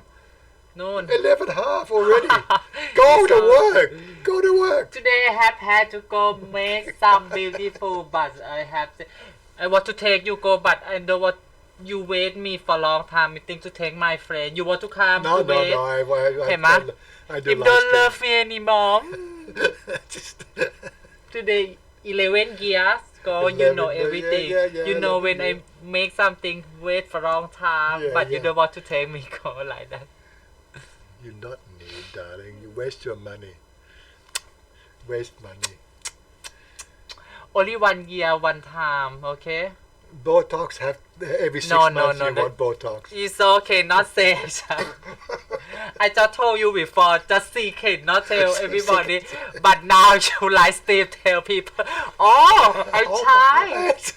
I not post, I not tell friend, I not say everybody. This is a reality channel. I want to say secrets, my life. I don't want to tell people what when I want to make something for beautiful. But today you take me in the live stream, tell people, oh my god. Oh my god. It's okay, it's okay. Okay, darling. Let you go. You can go now. You have a good day, okay? Yeah. Love you. Love you too. See you tonight. Okay. Bye everybody. Now I just go work first. And I have to go somewhere. Okay, have to enjoy video live stream. Yeah. Yeah. When I have time I come to say talking, joking in my life again. Bye bye. สวัสดีค่ะ Oh, Dom Yai. Hi. Dom Yai. Oh my Hey, God. hey. There you go.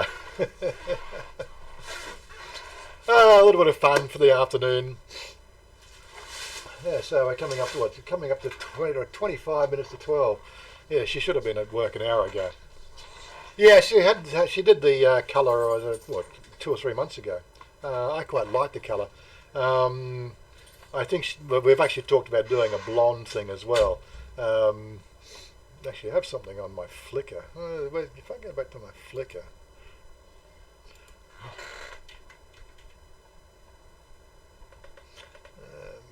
There we go, Flickr. If I go to camera roll. Camera roll, come on.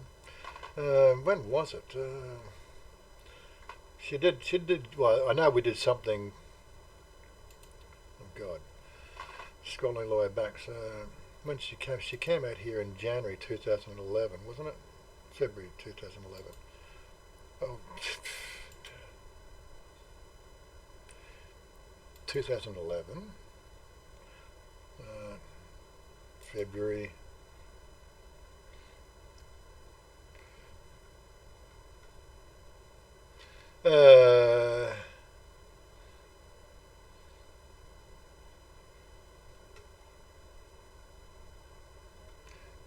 Scrolling through. There was something here. I'm sure I had something here. She had a blonde wig on. If I can find it. Where's the video?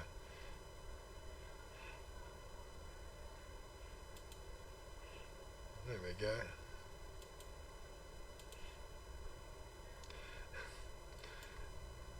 There we go.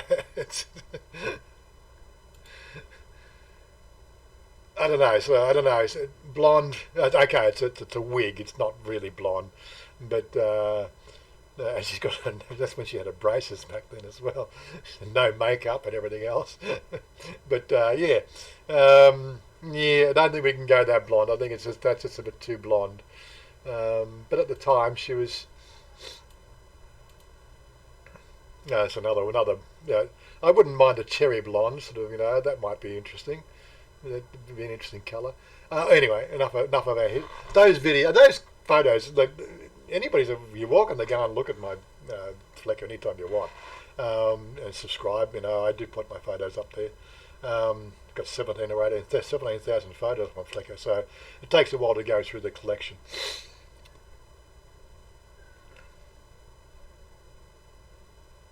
Yeah, I think the light brown it's a good colour. She could probably go another shade or two lighter. I think 2014 she went that colour in 2014. Before then she did a hair cutting off thing in 2015.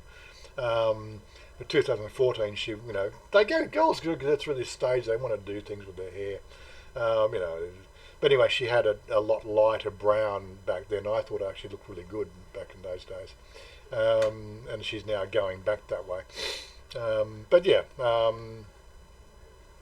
girls just do that sort of shit. They play with their hair all the time. Ladyboy girls do it more so than probably regular girls too. There's a thing about ladyboys and hair. We've talked about that before. They're always playing with their hair. That's how you can usually pick them. If you can't pick them in a few of the very specific features, like the Adam's apple, if they're not talking or anything else, or a particular sort of set, if you got a regular girl and a ladyboy side by side, you'll find the ladyboy will be playing with her hair more than the girl. It's just something that they do. It's one of the dead giveaways. But anyway, enough of that. Oh yeah, that's the two of us. We're inseparable these days. You ever do a cosplay with your favourite video game character? Well, I tried to get her to play in Second Life back in 2010, 2011. When I bought her a computer for her, I tried to show her how to play Second Life, where we could, hang out virtually together. But she just didn't get Second Life. They didn't have a Thai language interface, so it was just an uphill battle, and we gave up with it. And she's basically, the video games she plays are the ones you play on your mobile, like this sort of video game, ROV and stuff like that. She plays that. I can't play that. I can't deal with that shit. Chris B, good afternoon. The games I play, again, so I've been down there. I've told you before. Okay, so I play these games. That's my my Twitch channel. At the moment, I'm playing. I haven't done a live stream for 6 days. I have been playing, but I haven't done a live stream for 6 days. So I've been playing live streams. So this is me out there in a virtual universe. That's what I do. She doesn't get that stuff. I do. Different things, different strokes for different folks. Got to run, Mr. Mitch. Okay, thanks for joining in. Andy Stubbs, I might dye my hair blonde to cover up my bald spot. It might work, you never know. Unfortunately, I can't put dye in my hair. It'll actually, I've got an allergic reaction to the dyes. It's probably the only thing I am allergic to. I was very vain back in those days when I had long hair, and it always had to have no grey in it. You know how it goes. Chris, cosplay, dressing up, not player. Oh, you mean dressing up? Well, we've done a bit of dressing up. I won't go into that. There's a few video. You'll see if you go into my Flickr album, scroll back to 2010, 2009 sort of stuff. The Witches stuff, the Witches cosplay, and a few other things like the 3 BDSM stuff. There's a few of those photos floating around in there. So we've done a little bit of dressing up, but not, as I said, when we're together, she does all the dressing up. I don't need to do the dressing up. Chris, people sort of were a bit worried about last week's live stream not happening, and I just couldn't run it last week. I was in a hospital bed recovering, or recuperating from being punched in the gut for half an hour with a sonic tool. While they smashed a rather nasty piece of calcium deposit in my lower abdomen. It was just too big to pass through without assistance, unfortunately. But at least the good news is that was the one that we were waiting for. So we had the kidney stone last April, which was a really painful one. That was the thing that we all talk about, and everybody has the, oh my God, it's worse than childbirth sort of issues. This one here didn't really have much pain per se. It's very hard to describe. It's like, this is why I didn't go to the doctor sooner. I had more gastrointestinal problems associated with it. I felt uncomfortable, but I didn't actually feel like it was a kidney stone. That's why I didn't instantly think it was a kidney stone. I actually went to the hospital on the Friday week ago. I actually went to ask to see the gastroenterologist because I thought I might have had a bowel infection, because that's what it felt like, as a bowel infection. I was having trouble defecating. I was going through phases of constipation along with diarrhea. So I'd have diarrhea one day and I'd have constipation the next. I know it's really not the best thing for a conversation. We're guys, we're men. Helps to actually talk about these issues. If you feel ill, then talk about it. Yes, I didn't even think it was a kidney stone. It was causing some pressure on the bladder as well, but it just didn't come through as this could be the second kidney stone. When I had the first one, they only did an X-ray and what they call ultrasound, trying to work out what was wrong. So I had 2 ultrasounds and 1 X-ray done in April last year. In that whole genre last year, they sort of said, we do see another 4 kidney stones. There's a couple here on the left kidney and there's a couple on the right. One that they're suspicious of, because it looked, it did actually show up, but there were other little sort of colorations or lightnesses in they sort of said they'd like to do a CAT scan back then, but a CAT scan was going to cost 8,000 baht. And I said, it's all right, I'm not having any issue. That was a follow-up call. They said they'd like to do a CAT scan. I'm going, but I'm not having any issues. Let's deal with when it happens. Anyhow, we did have the CAT scans, so we got a full internal this time. The CAT scan's a way to really get the full diagnostic. So if you're looking at how susceptible you are, CAT scans are the way to go. That gives you a clear identification of size and where they are. They do show up. They are quite obvious blips on the radar. But in my case, this one was a 1 centimetre stone that had lodged itself just above the bladder. And this is why it was causing sort of that area of infection. It wasn't sort of the typical places where you get the pain, which is more towards the side of the your bladder and in your underneath your rib cage and down here.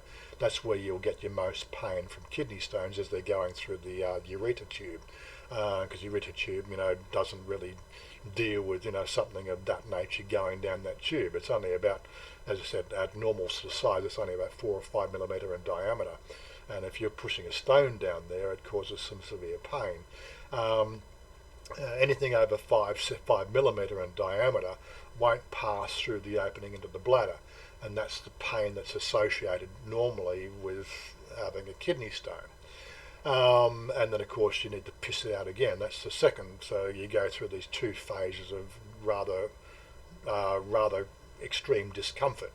In my case, it had lodged above the bladder and it wasn't going to go through that tube. It was too big, so we had to have it smashed with the ultrasonics. But even the ultrasonic, it causes bruising. They shattered that. That's quite well identified when they do that. They have to do the ultrasonics, and every 3 minutes they stop and they'll take an X-ray. So I got quite irradiated that night. I had half an hour of irradiation, X-rays, because they take little snapshots to sort of see if it's broken up. And after 25 minutes, they got a full identification that the stone was broken up, and it was in very small fragments. And yeah, those, even though those, long and short of it, there was no discomfort passing the stone, but there was discomfort in the urination and all those associated areas, because basically, as I said, it's like somebody punching in the bladder for half an hour, and there's severe bruising on the internals, which takes about 3 to 4 days to recover. But it wasn't like the first time around. The last 3 stones that I got, there's been no more stones. That's one of the takeaways. I've still got 3 there. I got one up in the left kidney. He says that's about 3 millimetres in size. That should pass normally. There might be a little bit of discomfort. I've got 2 more on the right side. I've got one that's about 2 millimetre and one that's about 4 millimetre. And again, those ones there should pass all right, but they may take 6 months, a year, 2 years to pass through. But the takeaway was they didn't look like they were getting any bigger. The change in diet that I did last year has offset that, and I have been more conscious about drinking water, which is the best remedy at all. and I also take an old wives' remedy, and I will tell anybody else who has kidney problems the old wives' remedies. I take a concoction of, so 1 tablespoon of lemon juice, 2 tablespoons of the Bragg's apple cider vinegar, and 3 tablespoons of cranberry juice. I take that every morning, and this is an old wives' remedy to minimise the calcification that goes through the kidneys. And some people actually said it does help dissolve kidney stones as well. That's a very contentious issue because I realise that I haven't even got back on the full screen here. That's a real contentious issue in the discussion process because the pharmaceutical industry quite firmly believes there is nothing that will dissolve a kidney stone, right? It's a calcification, right? And they can't give you anything that's not detrimental to the body that will make its way to the kidneys to dissolve calcium deposits in the kidneys. That's what the pharmaceutical industry is. But as I said, these old wives' remedies have been around for hundreds of years, and they get good ratings from people who have used them. I highly recommend it as well. They are one of those concoctions. And I used to say, if you suffer from kidney stones, or if you, it's also supposedly good for helping you with weight loss as well. So I took it religiously for the 2 months after I had the first kidney stone. And as I said, I'm expecting something to happen. Another one to pass through, and again I just gradually went off the medication and stopped taking it. I'm back on it now, and I take it every 2 days. So that's my Dr. Warren. You got kidney stones. That's the medicine. Take it every 2 days religiously. It doesn't taste nice, but it keeps your internals all cleansed. Okay. Anyway. So that's what we're doing. Might as well talk about my stuff. I'm not shy about talking about these sort of things. But yeah, water is one of the best things for you as well. Changing a diet, travel around this. So I stopped taking so many greasy foods. But in my case, it was the dehydration was the offset. What caused it back then, and really was the major issue, was bike riding of all things. You'd go out for a bike ride for 6 hours, and I'd lose 3 kilos. And I'm drinking all the way through. We're stopping every hour or so to take fluids or something like that. So I'm keeping a lot of fluids in my body, but I would actually by a 6 hour ride or a day's ride, I'd come home and I've lost 3 or 4 kilos. That's how much I'd dehydrated. And it wasn't obvious, you don't feel dehydrated. You get home and you drink, but I said that's that 3 or 4 hours of dehydration. That's what causes the kidney stone, the calcification process to really kickstart.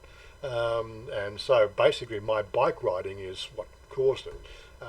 Now I'm just a lot more conscious when I bike ride, the fact that I take extra additional precautions.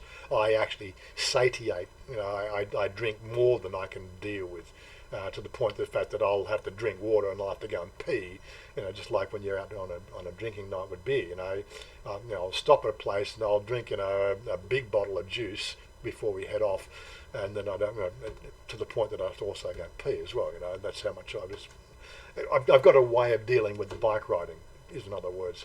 But you've got to be careful about it. You do. If you're prone to heavy perspiration when you're in Thailand, don't forget you are losing a lot more water than you are from when you're in your home country, and your body's just not used to it. So that's a little bit of a takeaway. Well, Red Bull. So again, Red Bull's not that much. It's not really a diuretic. It's the diuretics are things like beer. That's a diuretic. I know vodka is as well, but I'm trying to reduce the amount of vodka that I'm taking. But again, everything in moderation. I've always been a moderation sort of kind of guy. Pain, as I said, the pain it really wasn't painful. It was more an inconvenience, and I've been dealing with pain management through meditation for quite some time. I've got my arthritic toe, and if I do a lot of walking, I'll have to deal with the pain of pain is a warning sign, and if you know how to manage pain, you can also deal with a lot of pain as well. Maybe I just I was just dealing with the pain. I just were not letting it get the top of me. I knew there was something wrong downstairs, and just needed a doctor to talk. I tried a few things myself, but wasn't getting anywhere at any. You had an MRI as well. I don't know. So CAT scans all they recommended for me. They didn't think an MRI was necessary. I think it's because of the fact that it was pretty much a done deal. They knew what they were dealing with. So my kidney stone put me on the ground, thinking it was the first one I had. Yeah, mine was more. The pain was more from the blood clot that I had when it first was identified. As it came out the urethra, it sort of obviously creates some sort of internal laceration, which then caused a blood clot in my kidney, in my bladder, which required what they call that tube that goes up your dick, to clear that blockage. I'll tell you what, that was not freaking happy. I wasn't happy with that one either. That 24-hour period, it was quite painful. This one here just hasn't really, it's just been more inconvenience, I got this, just an inconvenience, not knowing what it was, and thinking, the referred pain that you get associated with where it lodged itself, was causing me all sorts of grief, as in, what the fuck is this? It's not like it wasn't, in my mind, it didn't feel like it last April. It felt completely different, so there's something new, and with all the other stuff that's going on in the last year about people with medical issues and everything else, and poor Kev, you're going, it's prostate cancer or something, oh my God, but thankfully the MRI identified the fact that I got nothing wrong with my prostate, so it's all good. Keyhole, I suppose they did sort of say they talked about doing that sort of operation, but where it is, because it's on the bladder, they have what they feel that the ultrasonic at that location is much better for you. Now they can't smash the ones up in your kidneys because the spinal block, right, is too close to other vital organs, so they can't take the pain away up in here. You could do keyhole surgery if the blockage was up at the base of the kidney. That's where they recommend the keyhole, because that's about all they can do if it's blocking that tube, the urethra, at the kidney level. Then you have to have the keyhole surgery because they can't do the ultrasonics. But when it's lower down, they can. Does that make sense? God, look, I've done all the research over the last 12 months, so this is why I know it's all right. And again, I'm only as good as what Google can make me anyway. So it's been vlogs. I've been getting geez, in between vlogs and getting lasered, well, ultrasonicked. But that's why that's why I've also been off my vlogging game as well. I felt before last week, for the probably 4 weeks before that, I'd had gastrointestinal issues that I'm going, something's not right, and it's just gradually getting worse, and basically that's all associated. I actually feel great now, a week after. I'm ready to go and do another Tuesday night run, because nothing can keep me down. But such is life. And so I thought, well, again, I don't hear people talking about this thing, Dallo, and I think if I'd known somebody, one of my friends, doing a YouTube channel talking about their encounter with kidney stones and everything else, I think information is vital in these sort of situations. So let's talk about it. Let's talk about the sort of things that I'm not shy. I'm not sort of trying to hide the fact that I'm getting old. And now I've also found that it's hereditary in the family. So there you go. I managed to dodge the bullet for quite some time. From what my brother tells me, my father was much younger than me when he had his first kidney stone issues, and my brother, he's 8 years younger than me anyway. He's already had to deal with them, so I've been doing pretty good to go through this long without having to deal with it. And primarily, as I said, it's my bike riding and dehydration issues that's really spurred it on over here. So that's what we've got, and that's what we're going to deal with. Hopefully everything will be good. I religiously take my medicine now, take more fluids, and keeping our fingers crossed these last 3 should eventually pass through the system, and we're back to normal. So I've got to follow up in 3 weeks with the doctor. So what we'll probably be doing there, I probably will pay another 7,000 or 8,000 baht, have another CAT scan done to see how they are. And then we'll probably do regular 6 monthlies, going back and just having a look at the whole CAT scan thing. Again, it's not cheap, but it's probably peace of mind is one of those sort of things. And I was thinking CAT scans. You sort of see all these weird and wonderful freaking movies of this big magnetic machine, and it can be quite a bit scary about looking. What the fuck is that all about? Especially having to deal with the language issues. But the little light comes up on the they've got a little figurine with the guy with things like looks like the silhouette or the emoji looks like he's talking, right? So there's a light on there, and then of course the other light comes on where he's the cheeks are they mouth closed and the cheeks are bold. I guess that meant the fact that hold your breath. Because I couldn't understand the Thai that they were saying, but I could work it out from the machine itself when they wanted me to actually hold my breath while you pass through the machine. But I think I got it wrong the first time. That's why we had to do it a couple of times, until I got familiar with the actual console that we're looking at, so I didn't have to worry about the language problem. But yes, it is a challenge. That's one of the things. If you are going to have medical issues over here, you could do like Kevin. You can go to one of the specialist places where they are fully conversant in the English language. But when you're living out west, and we're going to a private hospital out here, but again, it's a Thai private hospital.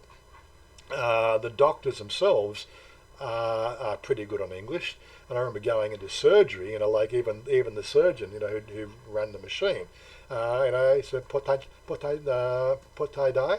I said no, my potai ni no, it's okay. So he got to a level of understanding of what my capability of Thai was, and I got an understanding of his level of English, and we were able to sort of do like the broken English sort of Thai conversation I have with Chanya.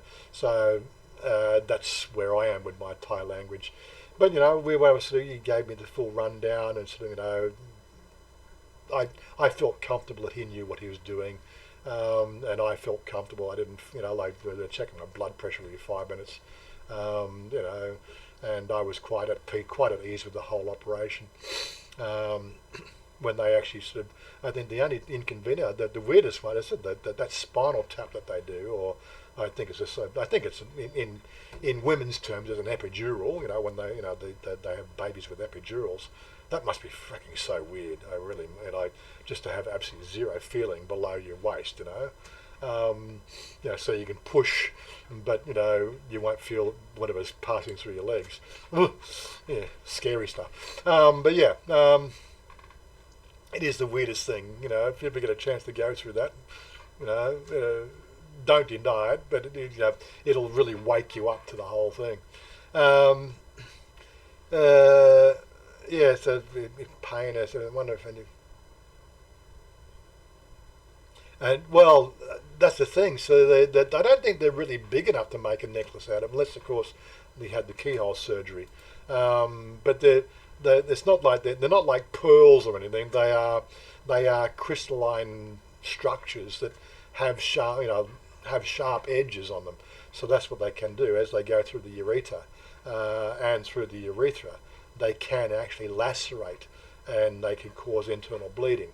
It's not really severe. I don't think it's not like having a scalpel, cutting the urethra open. It's basically just, it's like having a gravel. A best term would be, imagine a gravel rash on the inside of a vein.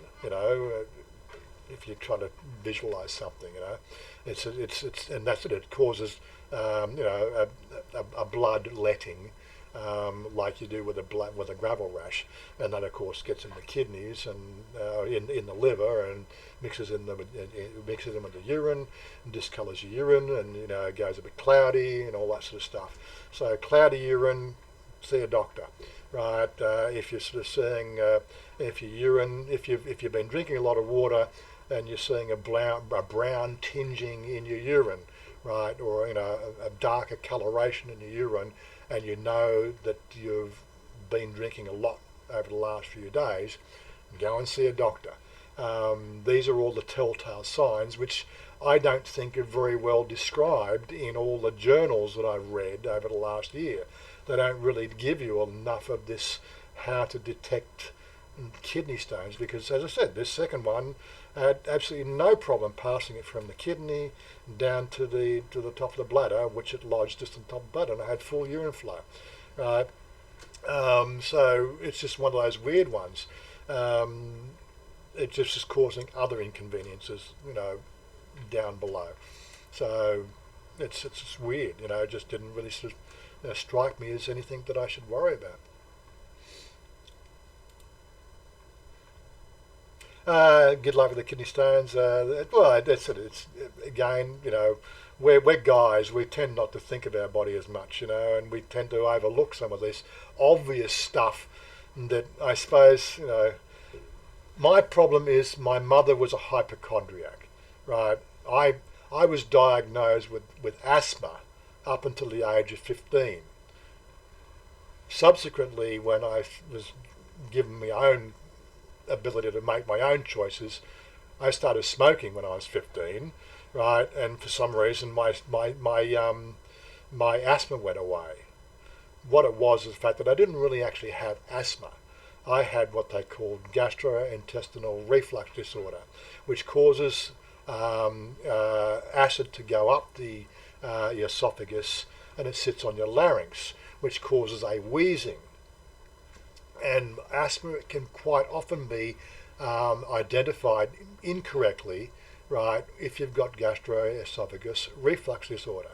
It's the shortened term is GERD. You can look it up yourself. Wiki GERD, G-E-R-D.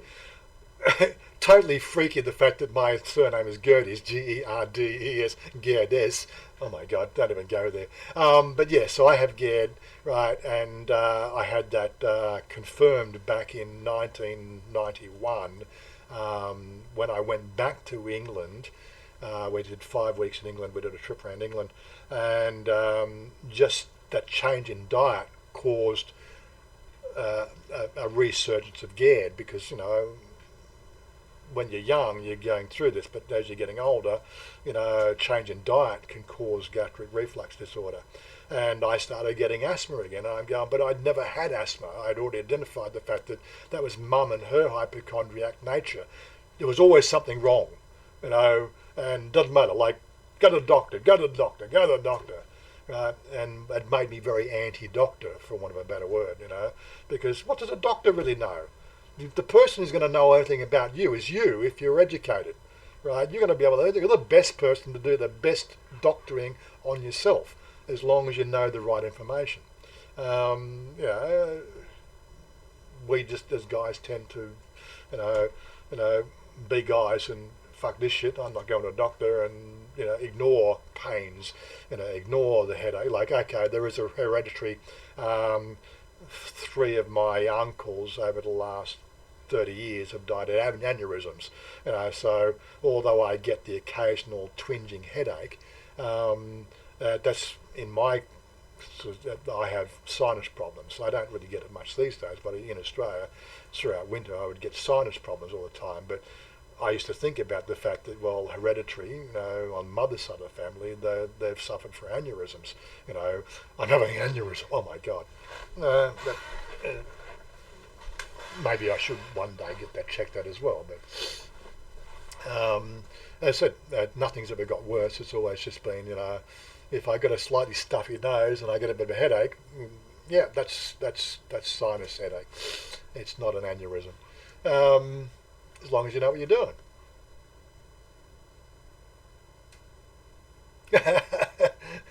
If you're not getting old, you're dead.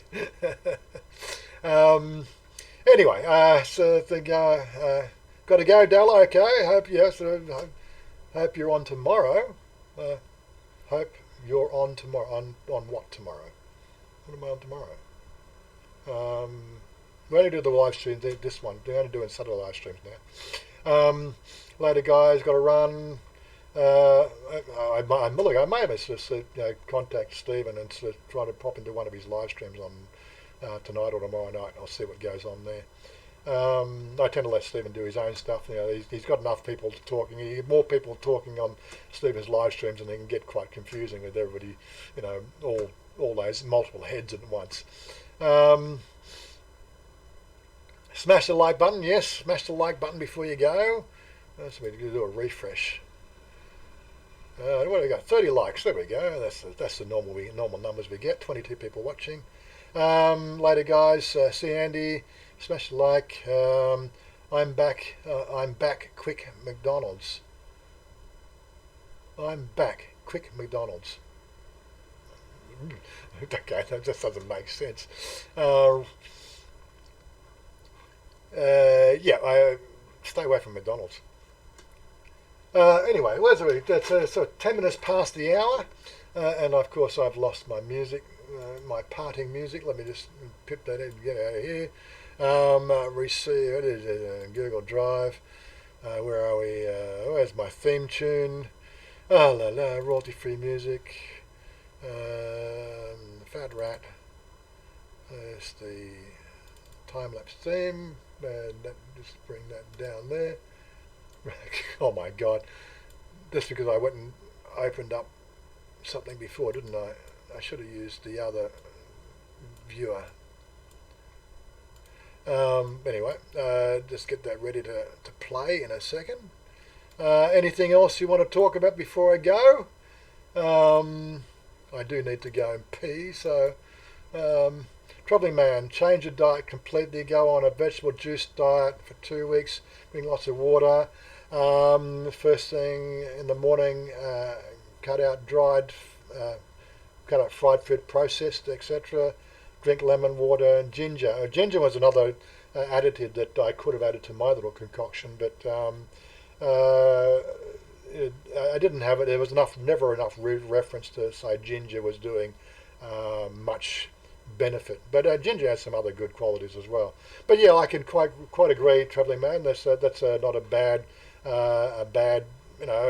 home remedy sort of solution. I'm more into moderation. I think that we are omnivores, and not vegetarians, not carnivores. We are omnivores. We should be mixing our diet in all those sort of things. And my diet really was not that way. Okay, one of the things I did do is I started drinking more fruit juice in April last year. That was on top of the fact that I was also taking my special concoction. I've kept up with the fruit juice, but I stopped taking my concoction. So now I'm just keeping it all level par. So fruit juice in the morning as part of my breakfast routine. My special little medicine, which I would highly recommend anybody else who's having kidney problems, that they should look into that.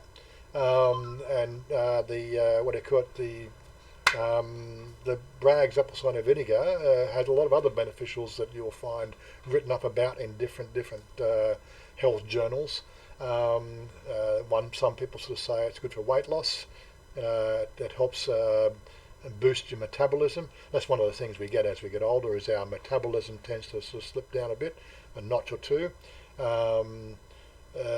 Your thyroid doesn't kick in as fast as what it should do for for dietary intake. Another thing that the gastroenterologist sort of said, I should be focusing more on after dinner, going for a 15-minute walk. Just help give your lower intestine's chance to really do the things it's supposed to do. So that's something I've also been doing. I'm focusing on now is after dinner is making sure I go and exercise. So I've either been doing some sit-ups and things like there in the room, or like yesterday and the day before, and I've actually had dinner down at the mall, and then I walk around the mall for 15-20 minutes.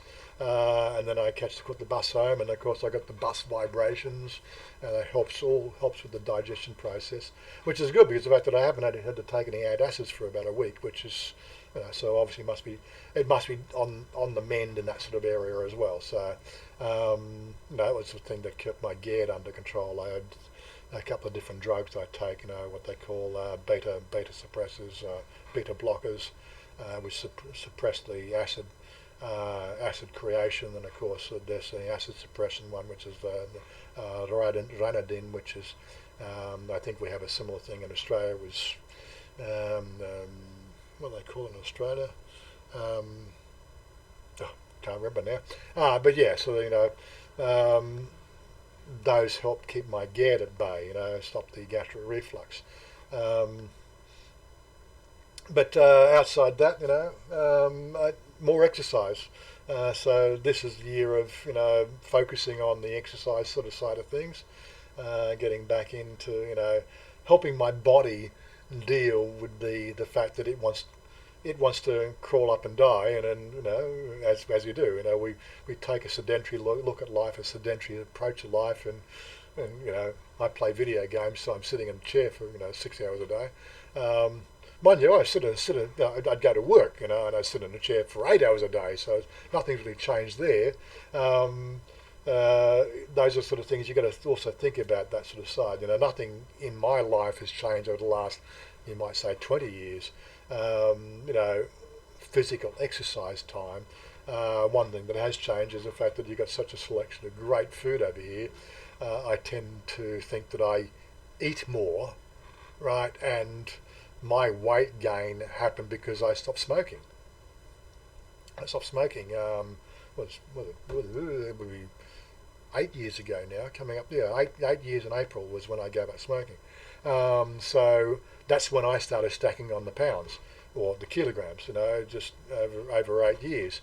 And this is the thing that I've now got a mindset for, is the fact that it took 8 years to get this way.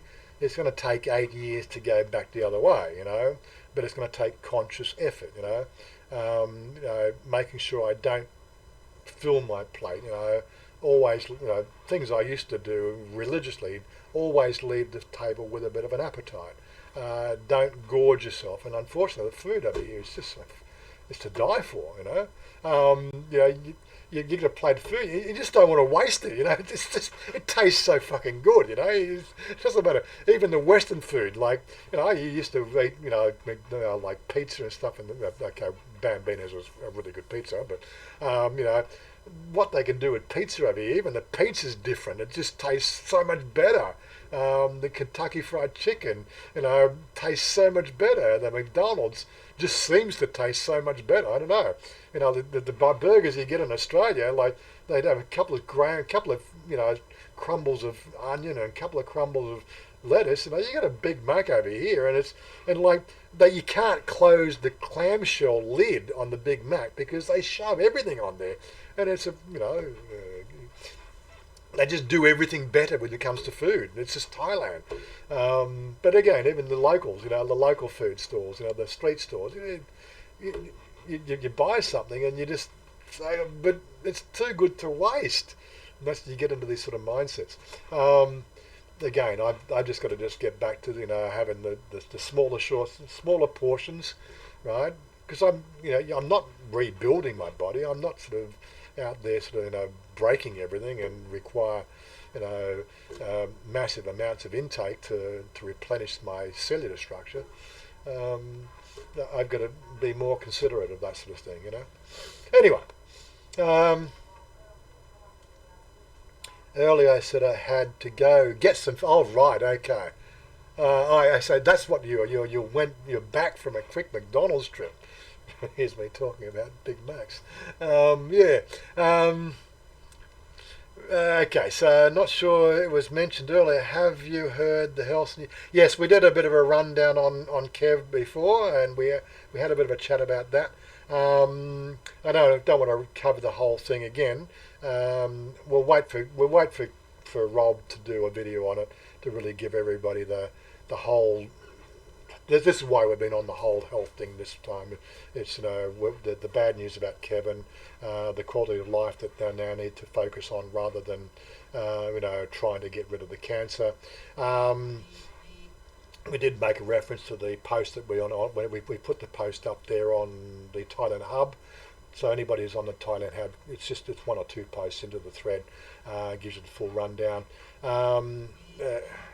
Again, what I probably should do is if you're on Facebook, I'm pretty sure you guys are on Facebook, right? But here we go. This is the group. This is the group I run, right? If you're not, I don't know why we don't want to reference bookmarks. Let's just do that. Right. So if you're not part of that group, it is a public group, but if you're not part of the group, make sure you hit that subscribe button there in that group. That's all. This is the Facebook group I run that keeps people up to date about Thailand and everything else. If you're a Thai vlogger, it's just a little community. Not all the Thai vloggers are there, unfortunately, but if they're in there, they're usually covered in their review process. So, yeah. Anyway, so, it's... curious on a bit of healthcare. I think, as I said, Andrew has done something recently, a video he's done recently about his take on the whole healthcare issue. I think Chuck did one last week on healthcare. So some of the dealings with him, I don't really have to do too much focus on it until next August. But one of the things we have been talking about in our meetup group, this is one of the conversations that does come up because we've got a mixture of expats and travellers coming through, and we've got a group of about 20 to 30 people every Friday. Somebody's been sort of saying it's what they call the elite visa. It's the one that you pay 500,000 baht to give you a 5-year visa. Now, supposedly, what I'm hearing in the run through is you pay that 100,000 baht per year, and you don't have to worry about it. Basically, you're an elite visa holder. That's it. No questions asked. Stamp your book, and they do it all for you. So when you start to look at to get into one of these health funds that's compliant, that's going to cost you 70,000 baht a year anyway to get in one of those health funds. So pay a little bit extra and get everybody to do it all for you. Get them to do the visa run, get them to do the freaking 90-day check-in. You get all these lurks and perks as well, and you get VIP treatment. There's multiple entry visas. You can come and go to the country anytime you want.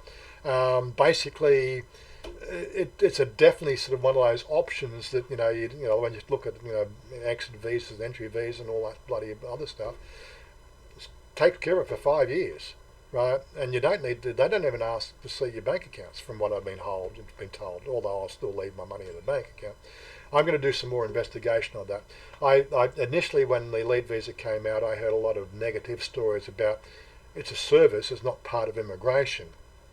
That's what I was hearing. I was hearing the negatives on Thai visa, people talking about the issues that they've dealt with, being hit with a fine because they didn't do what they were supposed to do, which was go and do your 90-day check-in, or something screwed up there. And unfortunately, it's a service that you're paying for them to do that. And what I was hearing is it didn't happen for some people. And of course, you only hear the negative stories on Thai visa. You don't really hear any of the positive stuff. But Dan in Thailand has been sort of giving a bit of a plug on that. I want to go and do some investigation because that's maybe the route I might take. I would rather spend 100,000 baht a year and get that sort of VIP treatment and not have to worry about that and pay my own health insurance, health medical issues that I need to deal with. right, and get a whole lot of other benefits out of it, right, coming and going and everything, just no questions asked sort of thing, and getting a bit of a VIP treatment. That may be a better option for me and give me a bit more flexibility to travel a bit more of Asia. You know, I do want to do the Asia travel thing, but it's more at the moment. It's all the bullshit you have to deal with immigration. If I can, you know, I would, in sort of some sense, 100,000 baht a year to not have to deal with immigration ever again. There's a certain ring to that. You know what I mean? It's sort of in my mind. That's probably something that now, after 3.5 years living here, I might be inclined to take leverage of, just so I didn't have to deal with that bullshit. You know, and you get this special little elite visa card and everything else, and you can show it everywhere else, and you get special treatment everywhere you go. So something I'm going to look into, and I'll give you a bit of a story on that one when it comes around. But I said I don't have to worry about it right now. I got too many other things on my plate at the moment, so maybe we're getting towards, after, things after April, May, maybe that's when I'll start to look around at that sort of issue and see what I can do there. Anyway, you have to pay the cash up front, yeah, so I'm moving the cash over now to get the obviously this will be the home loan sort of stuff, right, so Chanya's got to, she needs to get a credit rating, and we're going to need the 10% deposit on the home loan, right? Now, if after 6 months of this exercise they're making us go through about this credit rating for Chanya, right? If they still after 6 months don't give us a home loan in her name, right? With showing all the right things that they want us to do. If they still want to be antsy about it, well, fuck it. The money's already here. The 500,000 baht's already here. Fuck it. I'll just take it out of those bank accounts and put it on that, and then over the next 5 years, move 100,000 baht and just keep it going, and keep the cycle going. To me, it just makes sense. I'm just looking for making life easy for myself. I just don't want to have stress. I think stress is one of the things that puts you in an early grave. So, anyway. I think what we should do now is we should wrap it up. We're getting up to 25 minutes past the hour. I did get the music ready to go. If there's anything else I need to... Robert McInerney found a friend, a teacher in home and city, speak to me. The causing problems. Right, pay up front. Not per year. Well, it's a yearly cost. So I do budgets. I don't think about upfront costs. So I've got the upfront costs covered one way or another. It's just that I look at it more as a budgetary thing, and this is going to be an ongoing budgetary thing for the rest of my life, and I've got to make sure I can come up with that, that $20,000 every 5 years. So, that's what it's got to be. Yes, just has to be put into the budget plan. It's not that, when you do the math on it. So let me do the math. So it's let me do it on today's exchange rate. So we had a bit of a peak in the Australian dollar recently. Yeah, so 500,000 baht, and that converts to 23,000. So 24 cents. It's 5. So it's, 20, let's say 4,000. Yeah, we'll just base it on 5,000 baht. So do the math. So it's 5,000. Divide that by 12. So that's $416 a month. It's about the price of what you pay for private health insurance in Australia, isn't it? For a single these days, I don't know. But it's all the, so divide that by 30.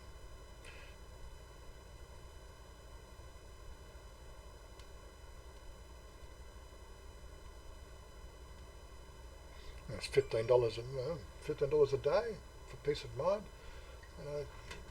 It's like a McDonald's meal. It's not. You start to think about it that way. What do you give up, to make it all work? If you're especially on a budget. Then again, I can start saying, "Hey guys, super chat down there. Hit the super chat. PayPal. I want to avoid that.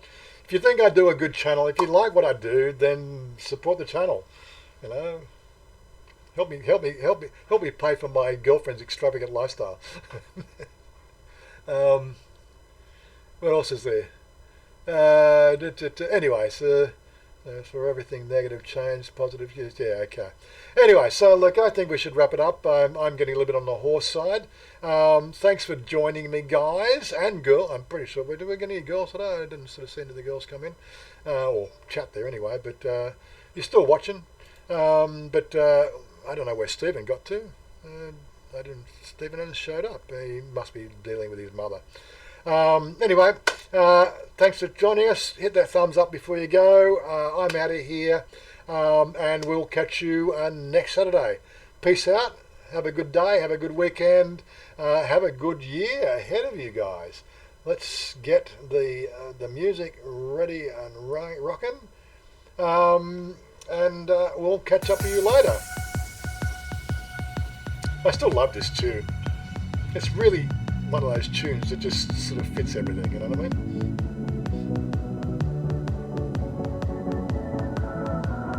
Bye, Dom. See you stuck in Florida. Blah, blah, blah. PJ. Okay. Catch ya. Bye.